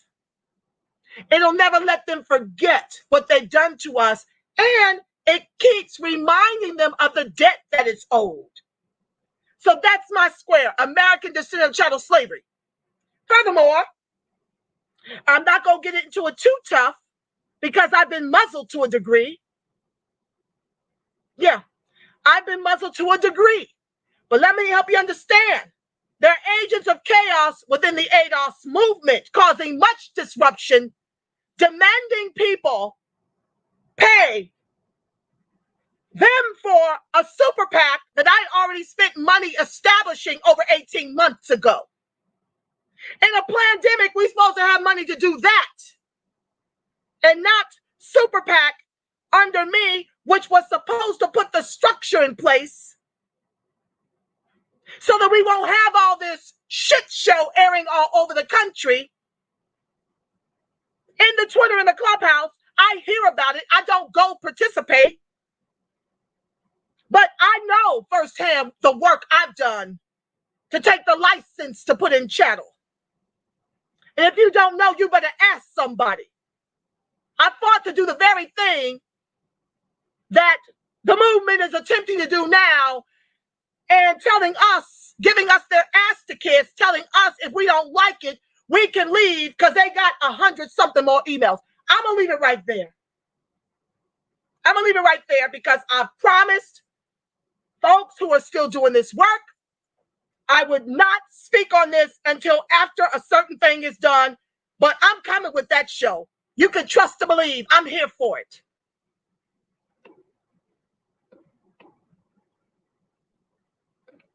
Frida, they put racism on full display for the entire racist America to view. You're absolutely right. And I love it. I'm here for it. While they sit up here and pretend that they're starting these wars and staging coups all over the world in the name of democracy. You reap what you sow, America. Talk to them, Angela. Thank you, Logic. America's finest. Yeah. Most police came from the KKK. You better learn the history. These are nothing but our overseers. These are nothing but the KKK. Allowing them to come in. Did you see the videos of them allowing the folks to come in, giving them access?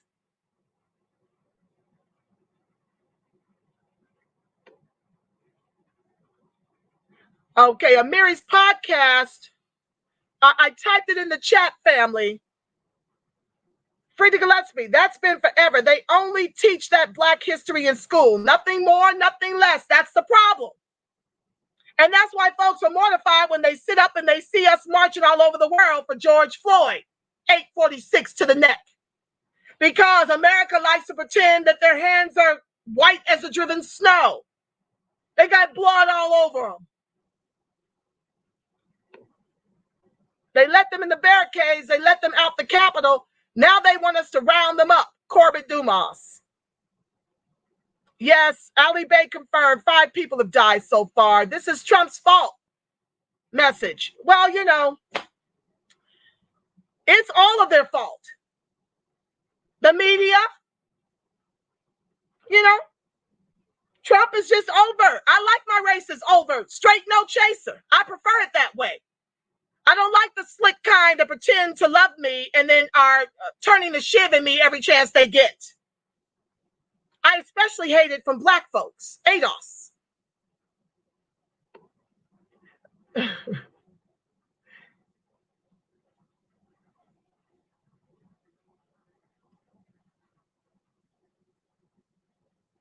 Kunta says, the paper's talking about the people dying is us covering up what really happened. Okay? Absolutely. They're giving themselves cover. Immigrant whites, Ali Bay, immigrant whites, all those people ain't even foundational whites. Ain't that the truth? None of these people are foundational whites. None of them. Not even the whites. They came over here. We were here. We were here. Enslaved by the Spanish. Okay. Robin White. White people are immigrants, so you leave. I love that. PPP is a black tax, profession tax, reparations, and we will ride. Absolutely. No point getting political. I already went through that. I went through that. Excellent comparison, Kunta says, regarding covert and overt racism. Yep. Now the country can go back to sleep while the immigrants run off with all the goodies, and 22 million more can be added to the already 70 million to make for 92 million to ADOS 35 million. Corbett says, this is biblical. White supremacists will purge themselves. This is what species do when they are dying out. They are desperate. That podcast, Trey X, is the New Knowledge podcast everywhere. Okay.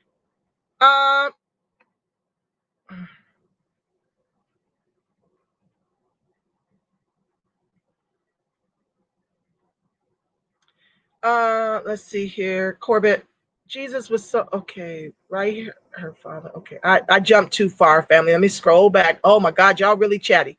And I'm here for it. Y'all know y'all my co-host. Checker Bet TV, welcome to the live. That's right, Teach Hard. Thank you, Zach Juan. We've got allies over here. You know, not everybody is, you know, immigrant white supremacists, but there's quite a few. And I'm grateful for the ones who aren't. They'd like to come on the live and share the way they see it. Frida, nobody's permission. ADOS rising. Frida says ADOS Black Media Networks. You know it. I don't need permission to move. Y'all have always known that about me. I don't need to kiss the ring. Corbett says President Andres Manuel Lopez Obrador at the same time declined to condemn the assault by Trump supporters on the U.S. Capitol on Wednesday, citing his policy of not interfering in other countries' affairs.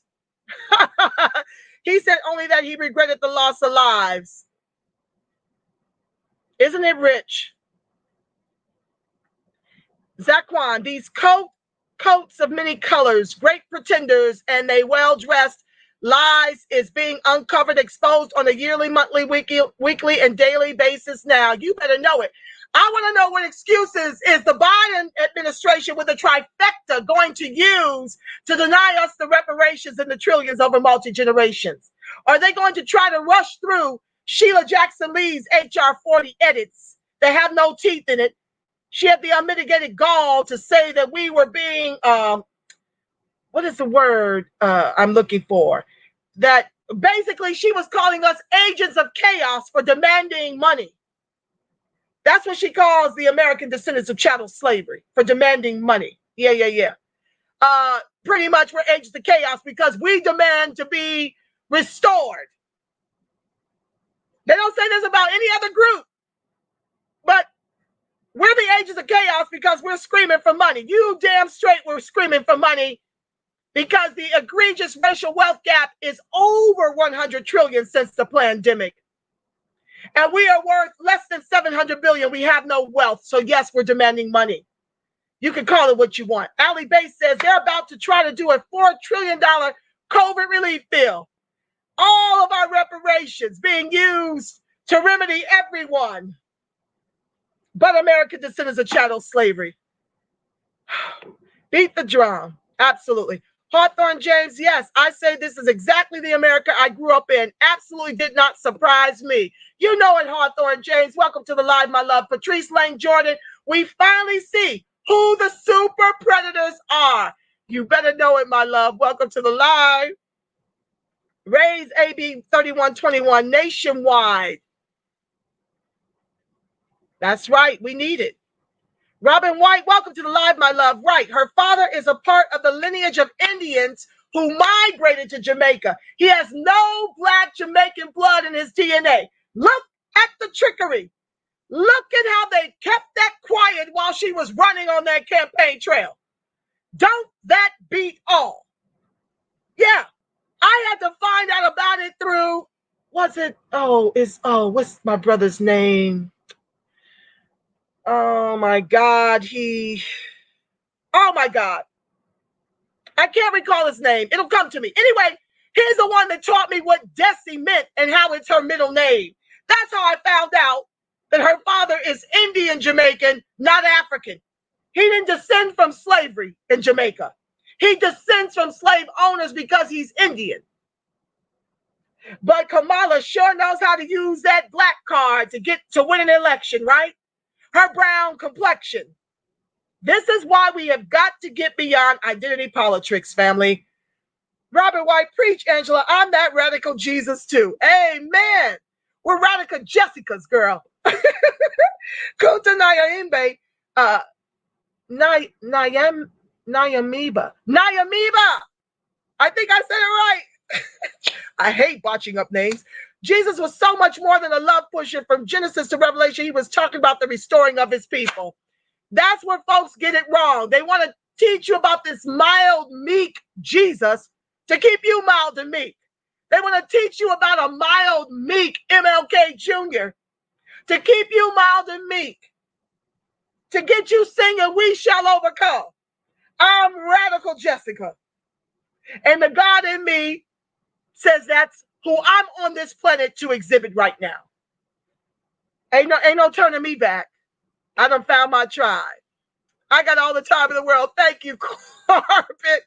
Oh my God, am I really going on 2 hours? Well, you're my co-host. If you guys want to stick around for the reading, get your tea, your chamomile, and I'm going to get into it just a little bit. I'm not going to do a lot tonight. I'll spill it over to Sunday's show. They say with that bill, Corbett says, they say with that bill, every American household could have received $17,500 for the entire year. Which bill are you referring to, my love? Vaccines are free. Keep them up. Vaccines are free. Keep them. Kunta? I am an anti-vaxxer. I don't believe in these vaccines, darling. I've done a whole show on it. I don't recommend that ADOS line up because that's exactly who they're targeting. They want us to go first. You don't know what is coming for you by taking a vaccine that has not been means tested for at least 10 to 20 years. So y'all go right ahead.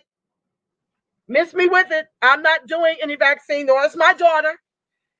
We will do what we can to keep ourselves healthy. I told you guys I drink a half a gallon to a gallon of limeade, which is fresh squeezed limes, a touch of maple syrup, cayenne pepper, because COVID can't exist in a body that's hot. And that garlic and ginger and cayenne pepper, all of that stuff heats the body up. I've not had a cold since doing that daily. I've already told you, I think I've already had COVID twice. And thank God for the shots. I had 3 installations over 3 consecutive days. The last time I had it was Q1. They didn't call it that. There was no name for it. But all of the symptoms of COVID, I absolutely had. The first time I was down for 5 months because I refused the shots. I took a 10-day installation of antibiotics. The second time I was down for only 2 weeks because I did the antibiotics plus the shots for 3 days. Okay, so I make sure I get my rest. I get things like this off my chest. This platform is for us to be together and be able to lament the situations that are going on. When you hold these kinds of things in, it creates all type of health challenges, family. So this is a place for me to get it out of my system, and I thank you for being here for it. So make sure you get your rest. Make sure you get plenty of vitamin D.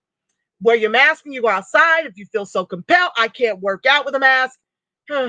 I go out there and I do my best to social distance while I'm on the beach. They say a deficiency of vitamin D is one of the reasons why many are contracting COVID and also cancer. Vitamin D is linked to a deficiency in vitamin D is linked to cancer. So be on top of getting out here, God's natural sunlight, get that fresh air going. Don't be so afraid that you stay confined to the house. I don't recommend that. And I don't recommend this vaccine. I don't. Okay. The United States of America. Oh, wait, sorry. Kareem says, the United States of America have been wicked. With camera phones and social media, the information can be spread better. Absolutely, that is what's happening. This is not new. Thank you, Kareem. Welcome to the live, my love. This is not new. It's just being social mediaized. Understand, a lot of these race soldiers turn their cameras off. And understand that it's happening more than just the camera footage that you see. That's the rub, okay?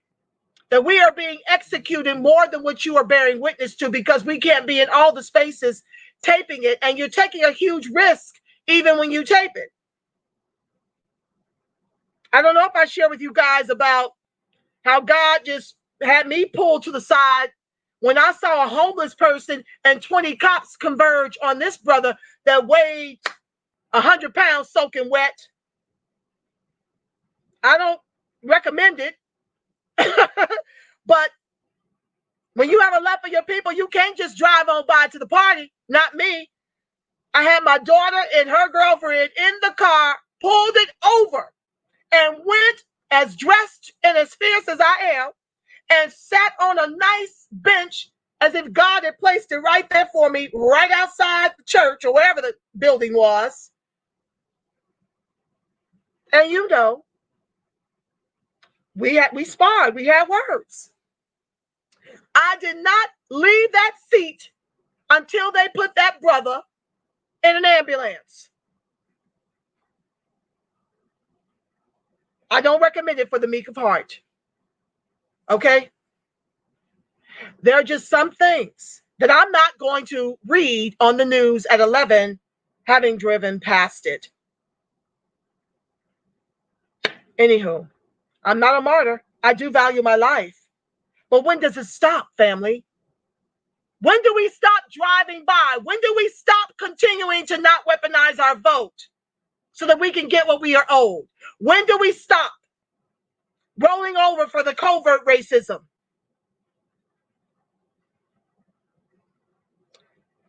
It's clear. The events on Wednesday, nobody cares about the ADOS. When are we going to care about us? We should have used that 10 million for certain resources. Terry Lewis says, I don't know what 10 million you're talking about. Angela, don't worry about the time. Oh, thank you, love. Oh, I guess I won't. Mm-hmm.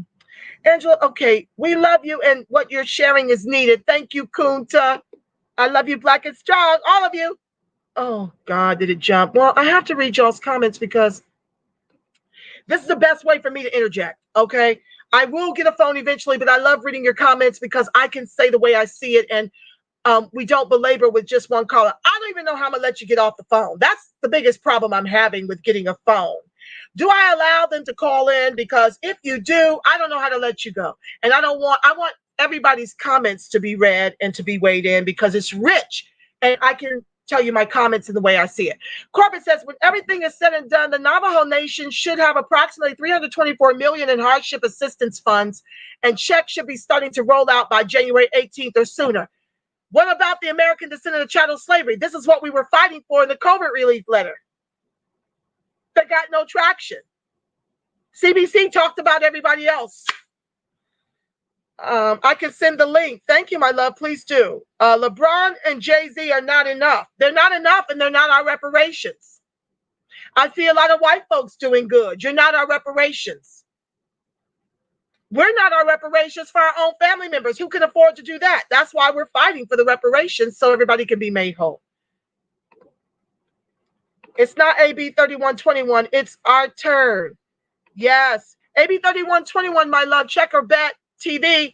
Yes, that's what we got passed here in the state of California for reparations for California.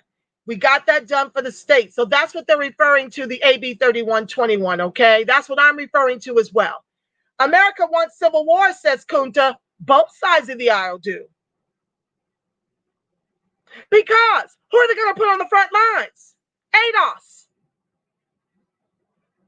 I'm learning from so many that literally had to join the military because they were too poor and wanted to get out of their circumstances. Yeah. I don't recommend the military for none of us, but what are you going to do? You got to survive. This is a situation they put us in, where we literally, without the reparations, have to enroll in the government's army and be on the front lines. It's disgusting. We're caught between a rock and a hard place. WC, welcome to the live. We need to take people to court. This has to be unlawful. Darling, with what money? This is what happens when you steal all the resources from the American descendant of chattel slavery. You have no money to fight. You don't even have money to build a militia. You saw what they did to Master J, Grandmaster J. They put a case on him so fast. None of them Trump supporters. The FBI didn't come for none of them. They're going to pretend to. I think I read somewhere that the guy who put his feet up on Nancy Pelosi's desk was arrested. How long will that last when they can come out because they got all the wealth that was stolen from us and bail out? Like Kyle, after executing a couple of BLM protesters. We can't kneel for Black life. We can't march for Black life. I mean, they gave it to everybody. If you was white marching for Black life to matter, they came for you. I saw a bunch of white women lock arms to protect the Black folks on the line behind them to put a fence between the race soldiers and the Blacks they were marching for. That touched my heart. So we do have allies. I don't mean to sit over here and suggest we don't.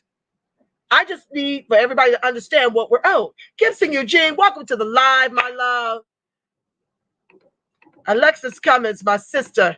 This is why we must be recognized as a uniquely American ethnicity and be designated a protected class so that when repair is done, it is made immune from challenges. Absolutely, Alexis. That's what we're fighting for. That's what we're fighting for. That ethnicity. I know they've already taken measures to make ADOS an ethnicity, but please understand that Yvette created a hashtag that was originally stated by Frederick Douglass. Who was my love that told me that? Oh my God, so much brilliance in this movement. I can't remember who I heard that from, but it's also, we are termed American descendants of slavery, and Martin Luther King Jr.'s Where Do We Go From Here?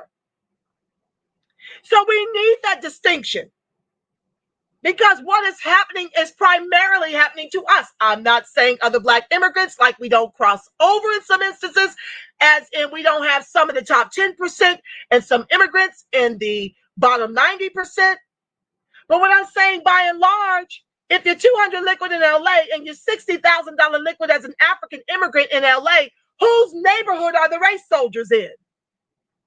Ergo, who's being disproportionately executed by government sanction? Who's being disproportionately imprisoned over a nickel bag of funk while the state turns a profit? Okay, I'm just putting something on your mind. So yeah, we need whatever. I would prefer us put in chattel, but I'm supporting American descendants of slavery because guess what? I've got a lot of people still fighting in the name of ADOS. So I'm trying to stay respectful. But I'm coming with that show. I got to tell it the way I see it. Because, I'm here for the TR Ruth. All right? It'll come. P. Burley, welcome to the live. C. Ruffin, welcome to the live, my love. Friends of ADOS TV. Oh, thank you for sharing the link. Corbett, I appreciate you for that. Terry Lewis, I welcome you, my love. Okay. Jim Crow Joe or KKK Harris ever said they were going to help ADOS? Shaking my head. No, they doubled down. We ain't doing nothing specifically for your group. Even though you're tethered to the bottom as the bottom caste, because why? Our capital needs that. And we decided it was you long before the country was formed when we drug you here in chains, which, like I said, I'm going to do more research. But I learned from one of my comrades that we actually descend from the kings and queens of Africa. That there were wars, over in Africa, and that's who they sold into slavery. When they would win those wars, the ancestors that we descend from were the leaders. And the only way to control it was to get the people that were defeated out of play. I have to do more research because this is the first time I'm hearing that. I always thought that we descended from the lowest common denominator of Africa. So yeah, they're not doing anything for us, and we're the ones that built all the wealth everybody eats from. They're doing something for us, weaponizing immigration against us. Nicole Williams-Chrisman, thank you for joining the live, my love. The news would have been covering the body bags being carried out of the White House with ADOS. These thugs taking selfies in the White House. Welcome to America with 3 Ks. Where's the lie? Mike Michelson, what's up, my love? Nicole says, I wish they finished tearing it up. They're doing us a favor. They can't call us thugs no more. Them John Deere looking white trash. Oh, I'm not going to do all that. Y'all can read that. Most of them were from right here in Tennessee. Baby boo. Okay. I don't mind. As a matter of fact, they all kind of went home at curfew. They all because how ridiculous would this government look to continue to allow them to make a fool of this country in front of the world? But they showed up, took enough selfies with the race soldiers, and they're smiling and stealing podiums and kicking their heels up. ADOS would not even have been able to make it to the curb of the Capitol. They'd have had the whole military across the front with guns cocked. This is America with 3 Ks. I really believe this nation is going to be in an economic shambles before repair is achieved. The economic forecast, oh my God, why does it keep doing that? The economic forecasts for 2021 and beyond are sounding horrible. Oh yes, because they robbed and pillaged the storehouse.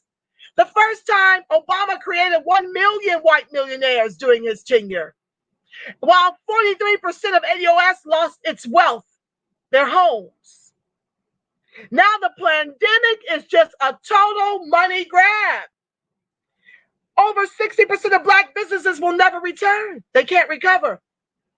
We've lost whatever little few jobs we had, even gig jobs, because so many are sick from the COVID, they can't do the gig jobs.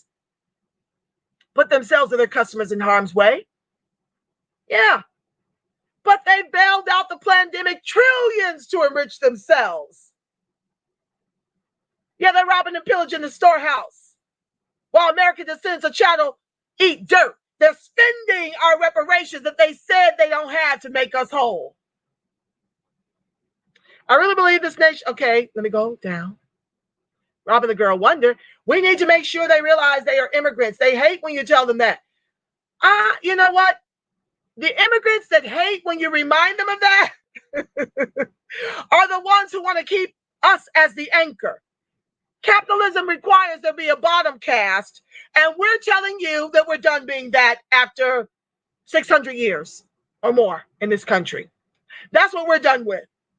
So we're on our square. Straight no chaser. I love it. That's the way I like my races. Checker Bed TV. Terry Lewis says the rich gets rich and the poor gets poor. It's that simple. Not even just that simple, Terry. Do you know that white high school dropouts are more gainfully employed than the educated ADOS? Institutional systemic racism, no matter who's in office. Where's Dawood? Dawood, are you here? I didn't see you. Are you Checkerback TV? Oh, I need to get you back on my show as a co-host, brother. I miss you. I haven't taken a vaccine one in over 25 years, says Kunta. Absolutely. I don't believe in them. They came out with some HPV vac. I lost my entire mind. They're trying to give this to our girls for, what type of cancer is that they're trying to get ahead of? Oh my God. Ovarian cancer, I think. I can't recall. The bottom line is, when I did the research, over how many of us had this as an issue and that this vaccine causes fertility issues, I screamed on my doctors. Okay? Screamed on them. Some newfangled stuff that can actually make our children infertile, have fertility challenges producing children. They had the kids from the high schools go and take this shot for HPV. And less than 3% of us even had this as an issue later in life. Vaccines are big money. This is a money grab. Bill and Melinda Gates, this is their money grab. They're already talking about another pandemic. They're already talking about another strain of the COVID. We got 20 million plus cases of COVID in this country. Do you know how little the other countries have? I need to show y'all that tracker. It is not to be believed. They have a fraction, a modicum of the cases we've got in this country.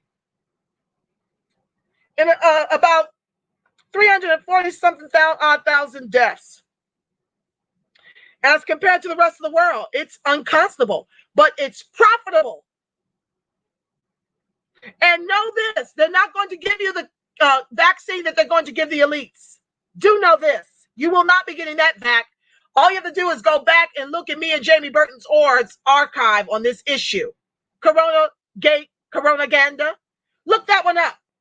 I showed you in that footage about the swine flu and how they were giving the elites a different vaccine than the one that was causing neurological damage to, I want to say 5 million. Wait, how many people?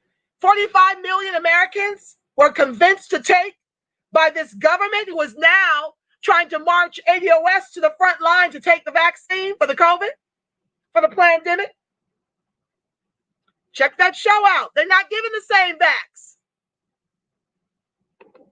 Uh-oh. Clicked on something wrong, y'all. Corbett says, I lost my smell and taste when I was diagnosed November 14th. I have to this day gained 95% of my smell back. We can do this without a vaccine. We are melanated vessels armed for this fight. God has wired you with regenerative health. It's hardwired in your DNA. He is absolutely right. You can heal yourselves. You don't need a vaccine. Let them white folks go take that vaccine. You do what you can to keep your weight down. Get you some exercise daily. Drink alkaline water with lemons or lime, touch maple syrup, cayenne. I put chia seeds in there for digestion. Get your rest. You don't have to be a victim to this. You don't need no vaccine. You can. Hey, I had to take antibiotics. Mine had gotten too far gone. It took me a whole bottle of Robitussin in October 2017 the first time before I realized this ain't going away. This cough is incessant. Second time, I was on it. It feels a lot like bronchitis. They called it walking pneumonia. Now it's called COVID. So, be ahead of your health, family. Exactly. We're indeed descendants from chattel slavery and Zakwan says, and as a result of such inhumane atrocities, many of us have been rendered senseless or blind, deaf, and dumb to reality. It's tragic. The post-traumatic slave syndrome is real. That's a part of the Black agenda, lineage therapy, by Black practitioners.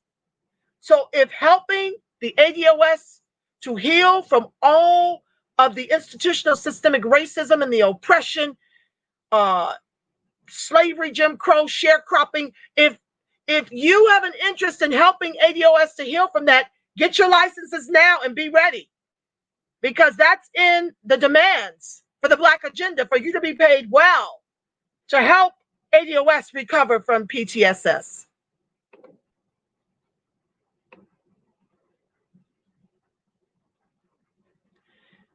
Thank you for sharing the link, Corbett.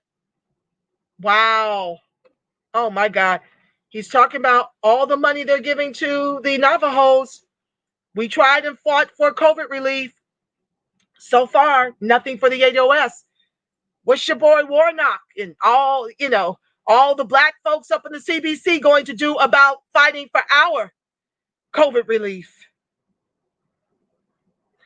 Kunta, bro, court costs. The average attorney costs $300 an hour in Iowa. I don't know what they cost in New York or LA. We don't have the money for that. This is why we have to. The revolution is being social mediaized.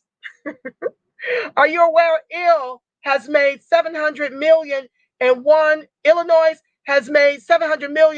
year after legalizing marijuana? Kunta. And how many of those dispensaries are black owned? How many of those dispensaries are owned by ex-felons who were jailed for a nickel bag of funk? How many of those prisoners are still in jail? As the white-owned dispensaries in our communities are turning these kinds of profits. $700 million in 1 year after legalizing marijuana. What excuse is Biden going to use to not legalize marijuana since he has a trifecta now? He don't have the Republicans to blame anymore. Who is he going to blame when he doesn't cut those reparations checks in the trillions over multi-generations? Nowhere to hide. We see you. And we will come for your seats. Every last one of you. Yep, we sure will. We will cause mishap and mayhem. You'll have to steal it again like you did this time. Yeah. Election interference from the gate, from the primary. Bernie was beating you 3 states straight. Then Clyburn got involved and the Carolinas delivered you. Then Obama dropped dime and told everybody to fall on their sword. Endorsed Biden. And then Kamala, after having dropped out of the race because she was given, that ADOS heat in the social media spaces, topped off with a cherry by Tulsi Gabbard on the debate stage. Who do you think was causing all that ruckus? The ones they call the Russian bots. Okay? The ones they call Trump supporters. Yeah. We were giving them that business. The revolution is being social mediaized. I'm on my square. Jill Dropper, welcome to the live, my love. We would be the merchant class of Africa as well. Absolutely. Angela, yes, we come from royalty. It's correct that after the war, they sent the leaders in its cabinet here. I had no idea. No wonder why we're so beautiful and so brilliant and why these white folks are fighting extremely hard to suppress that information. Please, Kunta, if you know of a good book I can read with the Miseducation of ADOS in America with 3K's book club series, recommend them. This is news to me. This is news to me. I'm from royalty. I didn't know it till I spoke with one of my comrades and someone was trying to get me together in the Facebook space.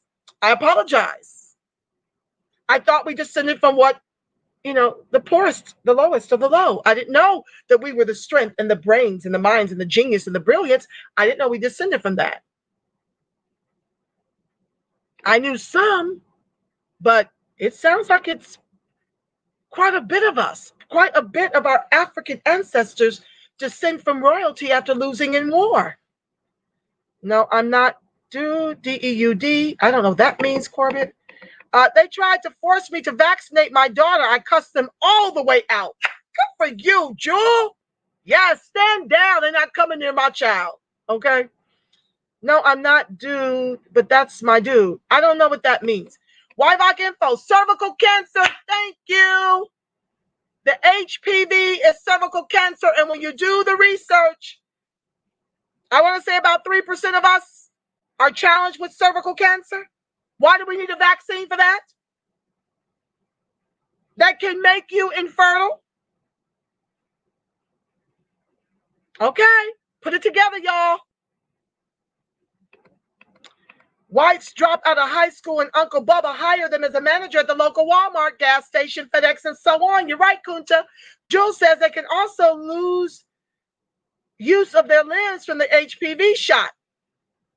There's all type of health-related issues, but they had me at infertility.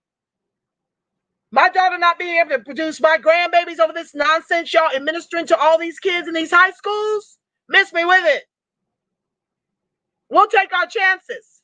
Your bodies are regenerative. You can heal from most things. Put your mind on it. There's a God in you that can tell you exactly what you need to do and when you need to do it.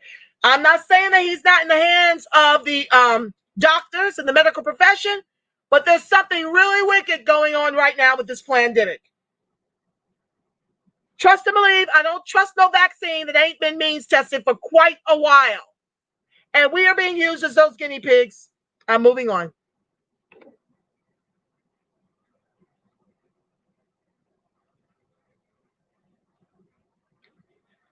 It is important, Jules says, to become your own healer. Unless it's broke or cracked, stay your ass away from the hospital. They're dying when they go to the hospitals. They're not coming out. She's absolutely right. Go to your private physician. Figure it out. But I'm telling you, she's absolutely right. You have to learn to become your own healer. There's lots of good home remedies out there.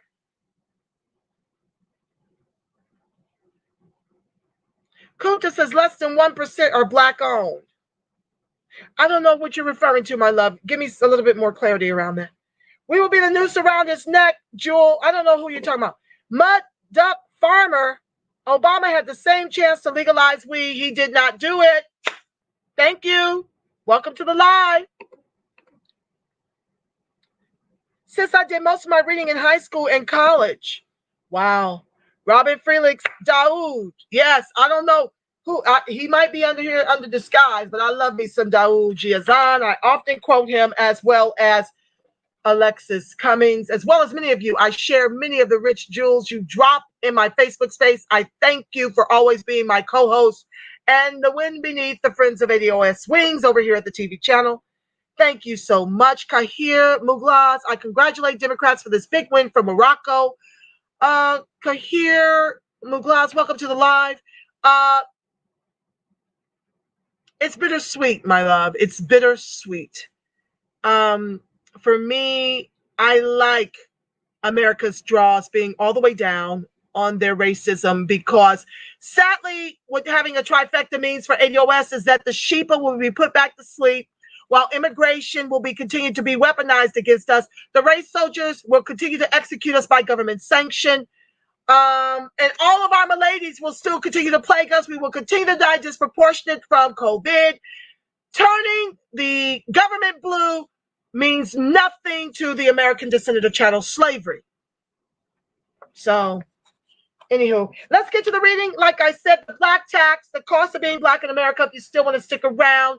I know it's a long show, but I had to get through my comments for my co-host. I'll try to do shorter on Sunday, but I'm just going to read you a little bit because, hey, I got to get through this book. It's just rich. So, like I said, I do this to give you a strong resolve and why you need to stay in this fight and stay on your square for reparations. It is imperative that we speak up and out. Let everybody that wants to assume the lotus position do that. That's not what I've been purposed to do. My voice has been purposed to speak on it, as have many of yours who are chatting in the live, and I thank you for being a co-host to the show. Tonight, we're going to read page 94, the cumulative effect of the Black tax on African-American wealth. I may try to get through a little bit of diversity. Minority does not mean Black. That's just rich. It's a little long, but let's get in. Okay, so let me just go back. I promised you I would tell you about why I'm working with the $104 trillion number versus Sandy Darity's number, 17 trillion. It's simply not enough. Darity is doing his number from 1776 to our emancipation. My number in demand for 104 trillion includes slavery, Jim Crow, accrued ongoing systemic racism, oppression, and disadvantage in the country our ancestors built with their lives, and it's based on this book, Shawn D. Rochester's The Black Tax. And this is the page I'm reading from as to what we're owed and how I derived that number. If you want to join me in this fight, sign up. I'm still building the page, but I created a page, Friends of American Descendant of Chattel Slavery Community. I spelled it out to include chattel. Yvette wants to kind of own the hashtag ADOS. So, and they're fighting for 17 trillion. I, on the other hand, want to fight a little differently. And I also, they don't really want to work with grassroots or they don't want to work with grassroots. I want to work with whomever's doing the work. And so we were told to do our own thing by Yvette. So that's what I'm doing under the Friends of American Descendant of Chattel Slavery Community. I've started a page. If you're interested in fighting for the 104 trillion and the 735 billion reoccurring, then please sign up over there, and at least I'll have your information so I can reach out to you when it's time to make dials, when it's time to sign petitions, when it's time to move some legislation for those numbers, okay? So that number includes slavery from 1619 to 1865. Now, the 50 trillion he's demanding is a median between the 24 trillion and the 93 trillion researchers say we are owed. Shawn took the median. He just went down the middle and said 50 trillion for slavery from 1619 to 1865. I believe they owe that. Now, most folks are saying no, because the country wasn't formed to 1776. Well, everything that was done from 1619 to 1776 is how we've got over a $100 trillion egregious racial wealth gap. So we don't just get to miss that. The Americans, the white folks that stole all that wealth still stole the wealth that was generated from 1619. So they owe for it as far as I'm concerned. That's my argument. So he went 50 trillion. I'll stand down on his numbers. The present value of black labor in 1860 was 22 trillion. Now, this book was published in 2017, so these numbers are going up. My demand will be higher than this because we're now in 2021. So as they continue to ignore this demand for reparations, the number keeps going up, and it's not our fault. They should have never messed with the 40 acres and a mule and instead give it to white immigrants in the Homestead Act. Should have done that. So it's not our fault that the price is so high. Okay. What's up, Chinetta Davis? Thank you for joining the live. ADOS Colorado. It's going to be more than $104 trillion, Mud Duck Farmer. We have to do some type of interest on this number. Is just since 2017, these numbers, but there has been interest that continues to accrue on this. Okay. No, they don't get a pass from 1619 to 1776. I'm demanding that. And what I'm doing under the Friends of American Descendant Chattel Slavery that I was told to go and do since I want to work with grassroots. That's what I was told to do. And so I'm doing it. Thank you. Been doing it, really. Present value of black labor in 1860, 22 trillion. I'm telling you right now what the number is comprised of. The Homestead Act from 1862 to 1935, you know, that enriched new immigrants, new white immigrants to the country. And our slave masters got enriched by the Homestead Act, which is why they have a gang of wealth to leave their children and we have zero. Yeah, that it amounted to, and I'm going to recheck this number. It seems like it's too low. He's got 1.6 trillion here. That doesn't sound right to me, the cost of that. The black tax for sharecropping Jim Crow society from 1870 to 1935 is 15 trillion. Great economic expansion from 1935 to 1965. Labor he values at 4.4 trillion. Education 2 trillion. Housing 1.75 trillion. The post-civil rights era, 1960 to the present, 6 decades of a persistent black-white employment gap is valued at 3.3 trillion. Missing intergenerational inheritance is valued at 4.2 trillion. And then we got continuing recurring costs. Now, that consists of $317 billion per year. That's the current cost of lost equity value. 20 billion per year, current cost of 350,000 missing black teachers. 30 billion per year is the current lost income from black prison population. 30 billion per year is the current lost income from, $80 billion per year is the persistent 6-decade black-white employment gap. 72 billion to 93 billion. I took the highest number, 93 billion. In 2005 to foreclosures from discriminatory subprime lending. $94 billion to 123 billion. I took 123 billion. Cost of workplace discrimination in 1970. And what I also have to do evaluation of before I can really settle on the numbers that me and my collective is going to work on, I have to look at the cost of about 60 Black Wall Streets that were decimated.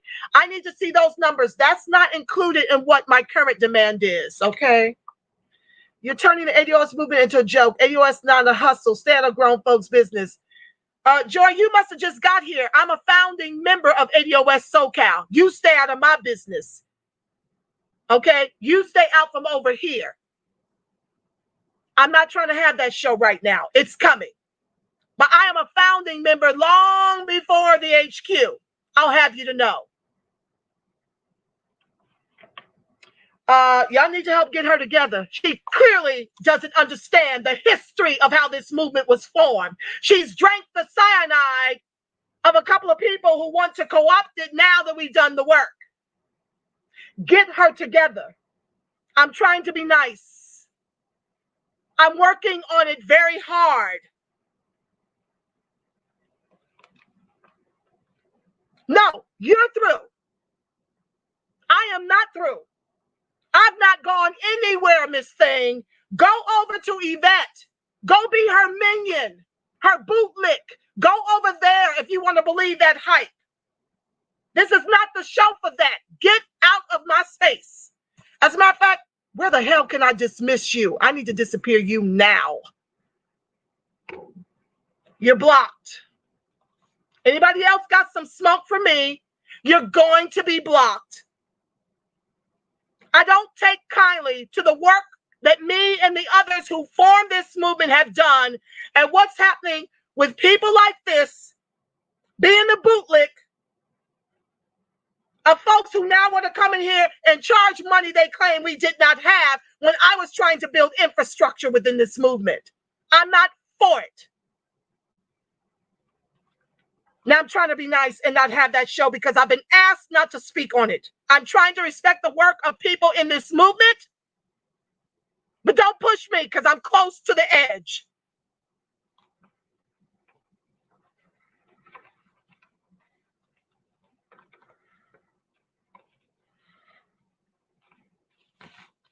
So, back to my thoughts. I still have to do the math on the Black Wall Streets that have been decimated. I need to understand the value of that, and I'm going to roll that up into the bigger number. Okay? So it's going to be bigger than 104 trillion, and I'm going to work to get to that number. But right now, that's, on the low end. Okay, so let's get into the reading.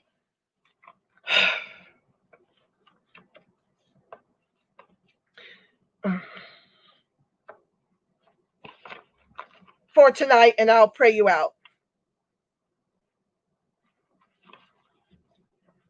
The enormous cost of past discrimination against ADOS, the current level of discrimination driven by explicit and implicit bias, and the low representation of African Americans in critical careers and industries as seen by the 2% phenomena has dramatically reduced. Oh, hold on, let me plug in the computer.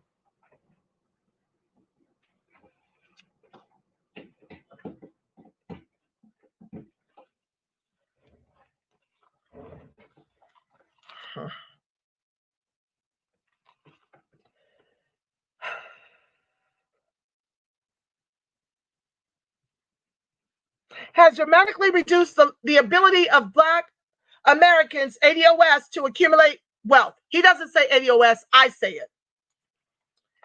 Black American households currently have $8.4 trillion less wealth than they otherwise should have, which includes $1.5 trillion less of retirement assets, $2 trillion less of business equity, $4.8 trillion less of primary home equity.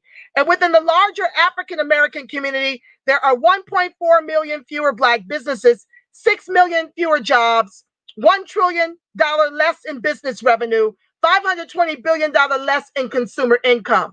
In addition, the children of the white baby boomer generation are going to inherit approximately $30 trillion over the next several years, an amount that is 20 times the net worth of all Black Americans. This is why white Americans are significantly more likely to receive an inheritance, and when they do, those inheritances are vastly larger and more likely to increase their wealth profile. Now, diversity minority does not mean black. The question is now not if there is a black tax, because clearly there is, but what can we do about it? How do we fill the massive gap of 6 million jobs, 1.4 million businesses, and trillions of dollars of net worth? Well, our fight is reparations and a black agenda. Let's see what he's got to say. Many folks believe that a large part of the answer lies with increasing the size, scope, and effectiveness of various diversity and inclusion programs within corporations and governments. This is certainly a vitally important pathway because these programs can dramatically increase minority presence on payrolls and in supply chains. Now, I have a problem with minority. This is what happened to our reparations.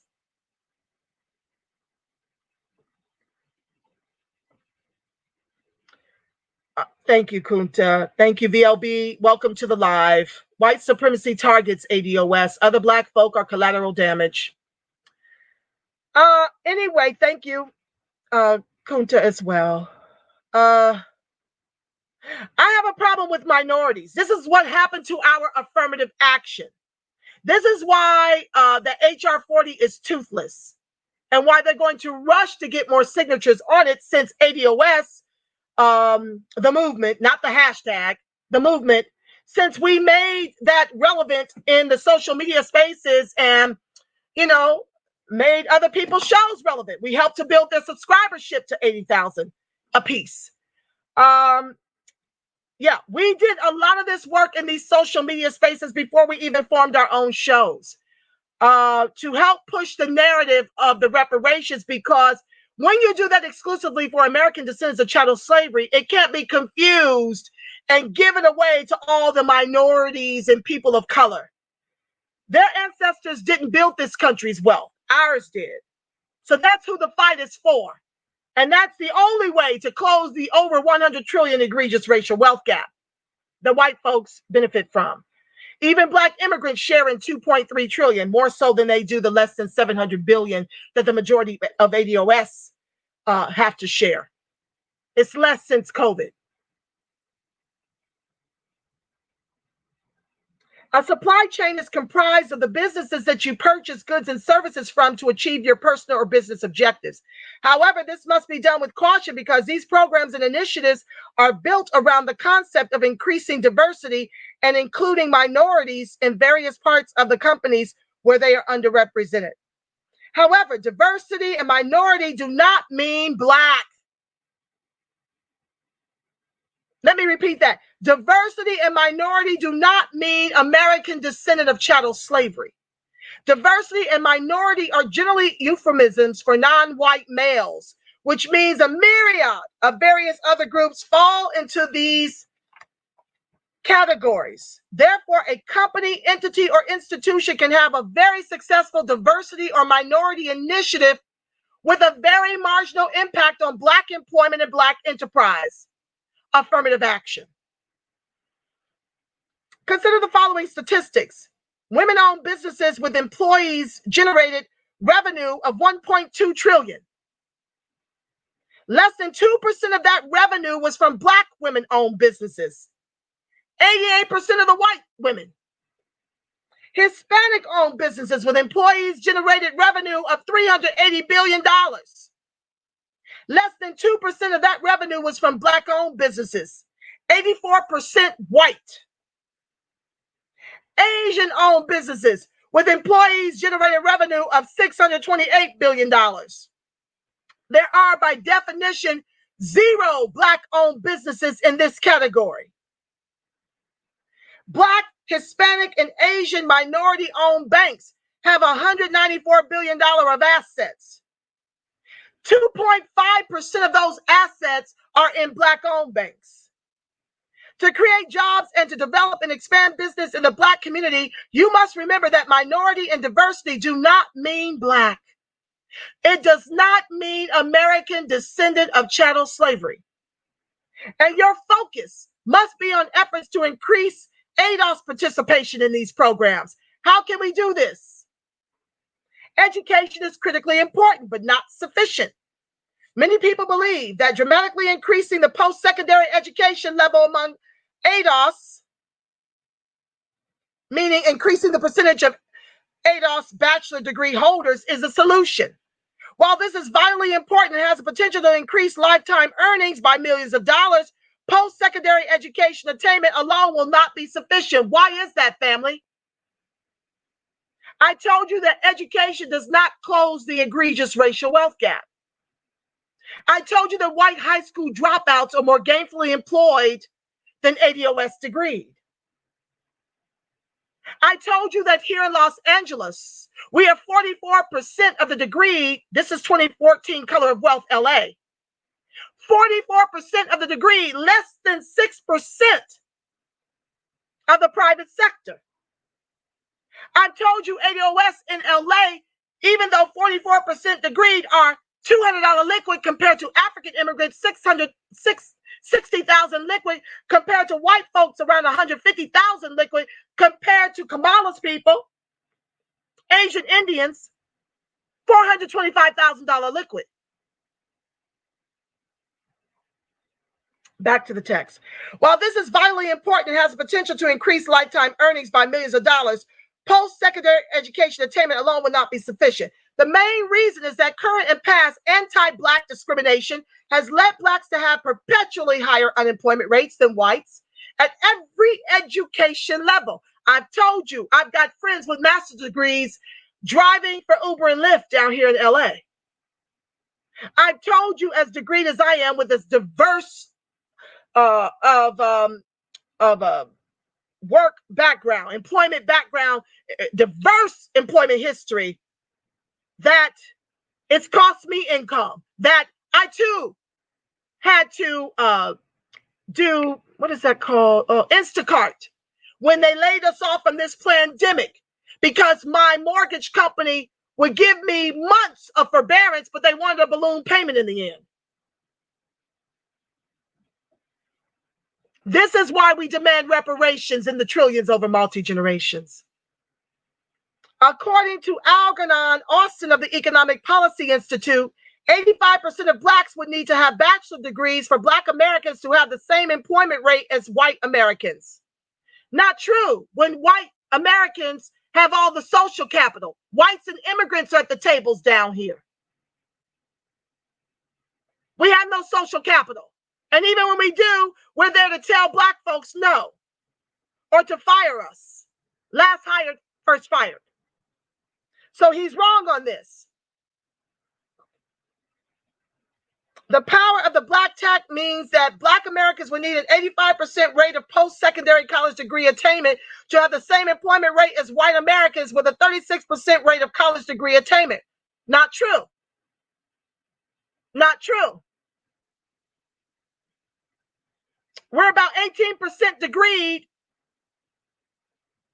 And I don't even know, like I told you, down here, less than 6% of the private sector at 44% of the degree. While increasing bachelor degree holders from 24 to 85% would be a Herculean effort, it would, however, result in 2 million more Black Americans in the labor force. Not true. He clearly doesn't understand institutional systemic racism. It would also cost African Americans trillions of dollars to do so. That's true. The money that was stolen from us, who can afford to educate the kids when you can just show up as a Prince of Africa and mark that you're African American and get affirmative action and scholarships and grants and all that? By the time ADOS show up, there's nothing left but the preschool to prison pipeline.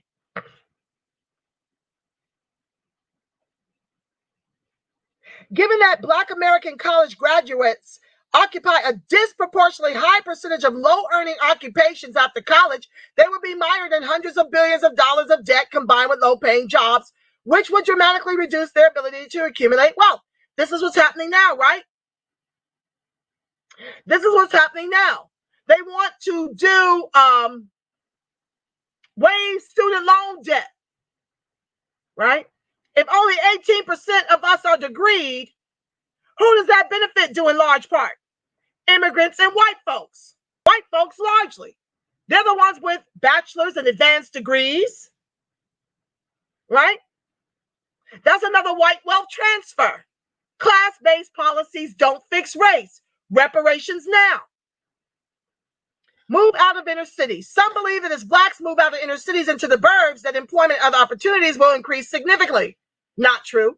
While this may seem helpful, the reality is that as of 2010, 51% of blacks in the 100 largest metro areas in the nation already live in the burbs, which is 4 times the level in 1960, with no corresponding improvement in the employment rate for Black Americans over the past 60 years. This is because as blacks moved into the suburbs, closest to the inner cities, whites moved further into the outer suburbs, taking their economic and business resources with them. This left many black suburbs with a limited economic base and even higher poverty levels than some inner cities. Lobby for massive government action. Others believe that massive government action backed by the private sector is necessary to reverse the wealth, employment, and employment gap. No, reparations is needed. You see how? Now, he's immigrant. He's immigrant. But do you see? Hopefully he gets there. Let's give him a chance. I'm not done with the whole entire section. Let's give him a chance. But reading this to you helps me to make my comments. Nobody wants to say reparations unless they're American descendant of chattel slavery. And even many of them don't want to say it, hence why I'm over here teaching it. While this is indeed true, the effects of massive government action backed by the private sector may be less impactful and long-lasting than expected, because the economic circulatory system within the Black community is almost non-existent. It is non-existent. This is because Black Americans, one, currently spend 98% of their income on non-Black owned companies and service providers, because Obama lent less than 1% of the SBA to Blacks. We don't own the businesses. How can we spend what we don't own? On non-Black owned businesses that get set aside when they come to this country to build businesses in our communities. Number two, deposit 98% of the resources with non-Black owned banks that serve the Black community. Therefore, massive government action would almost certainly result in a massive stimulus for the non-Black enterprises at far lower levels. Such actions would likely lead to lower employment levels for Black Americans than would otherwise be the case if Black-owned businesses were the primary suppliers. Welcome to the live, Third James. To maximize the employment levels and business development within the Black community, all of the strategies mentioned above, African American inclusion and supplier programs, higher post-secondary education levels, safer communities with more economic opportunities, and massive government and private sector actions must be implemented together, not separately, and must rest on a foundation based on 2 new paradigms.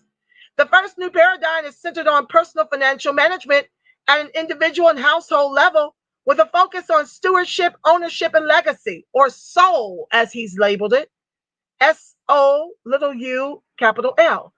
This concept is covered thoroughly in book 1 of my financial empowerment series, CPR for the Soul. How to give yourself a 20% raise, eliminate your debt, and leave an inheritance for your children's children. Now, that may be our next book read, family. We still have to do something. We can't wait. Not that we've ever waited. Let me just strike that.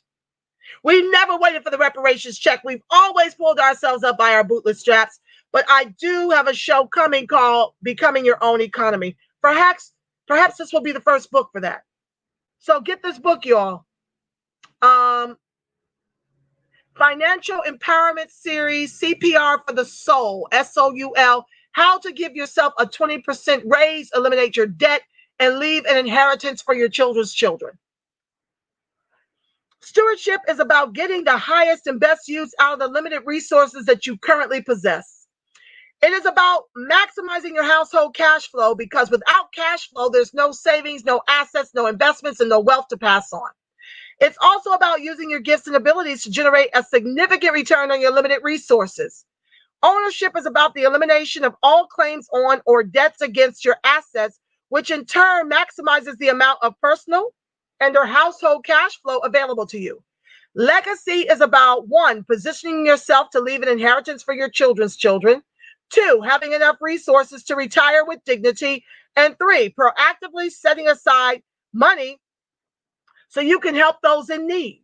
Due to the lack of financial management knowledge in African American households and the impact of a debt-driven, consumer-driven society, a significant portion of African American households' income is consumed by debt payments and wasteful spending. A focus on stewardship, ownership, and legacy, which is about sacrificing short-term gratification for long-term transformation, will divert more resources to intergenerational wealth accumulation and wealth transfer. I'm just going to finish this little bit and pray you out. Get your PhD. The second paradigm is centered on the concept of purchasing, hiring, and depositing within the Black community on a consumer, corporate, and public sector level. PhD is an acronym for purchase, hire, and deposit. Anyone who is interested in economic development within the broader African American community should have, as a core part of their strategy, a focus on purchasing products and services from Black enterprises, hiring Black Americans into well-paying jobs, and depositing funds in Black financial institutions. A focus on PhD addresses the pervasive and devastating problem of African Americans continually spending and depositing 98% of their resources outside of Black-owned financial and business enterprises on businesses and enterprises, which in turn do not purchase, hire, and deposit into the Black community on any level. This cataclysmic combination has created a substantially depressive effect on employment, business creation and development, wealth creation, and financial and political independence in Black America.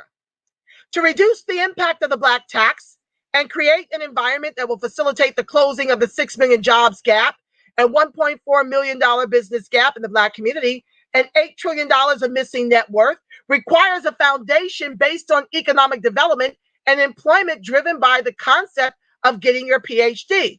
Getting your PhD is about facilitating trade and commerce with Black employees, businesses, and financial institutions to create a solid foundation for wealth accumulation. If Black enterprises are not represented in a company or institution supply chain, Black employees are not represented on their payroll, or Black financial institutions are not represented where they deposit their money, not only are these businesses or enterprises not facilitating economic development, i.e. jobs and business development in the African American community, they are depressing it. To the extent that consumers, especially African American consumers, and those who work toward or otherwise support the idea of job and business creation within the Black community, purchase, hire, and deposit with Black enterprises, they will be able to have 100 times more impact on Black economic development than they otherwise would. Okay, so I'm not going to finish this whole section. On Sunday, we'll go over the power of purchasing. And we'll do the power of hiring. And we'll try to get through the power of deposits. That's very lofty. I won't have a guest next time, so maybe I can clip through and get you out in 2 hours. But with that said, family, I want to thank you guys. Antoine Gilmore Sr., thank you for joining the live. Yes, and if I didn't welcome you, thank you. I want to thank you guys so much.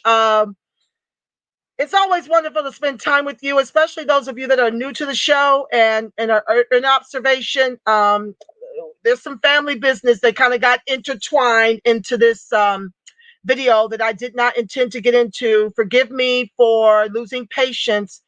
There's a lot of newcomers to the movement that don't understand who started this movement. And I'm here to always represent the TR Ruth. I will not have the works of me and my comrades be glossed over by all the New Jack swings that know not what they speak of. They're talking out the side of their neck and not understanding who is really in these trenches getting this work done. There's a big difference between having a social media platform and creating a hashtag and doing movement. I'm just going to leave that right there.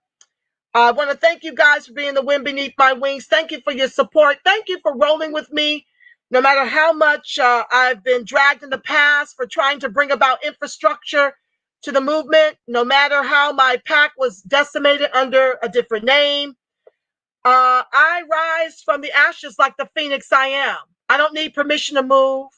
Won't stop. Won't give in. Won't give up. Won't give out. Because it's not about egos over here for me. It's about the deliverance of my people. And that's my square until my last breath. I found my tribe. I have found my square. And I thank you guys, despite what you heard, for continuing to roll with the sister. And with that said, I want to pray us out to give us a protection for my peace of mind, that the light of God surrounds us. The love of God enfolds us, the power of God protects us, and the presence of God watches over us. Wherever ADOS and the grassroots and the allies are, God truly is. Because guess what, family? You are the face of God. You are the voice of God. You are the body temple of the Spirit of the living God. I love you, Black family. Yes, I do. I love you strong. Until Sunday, 5 o'clock. Pacific Standard Time, 7 o'clock Central, 8 o'clock Eastern. You go out in these streets and you show the world who you really are. Okay? And you make it a beautiful, God-inspired rest of your Friday night and weekend.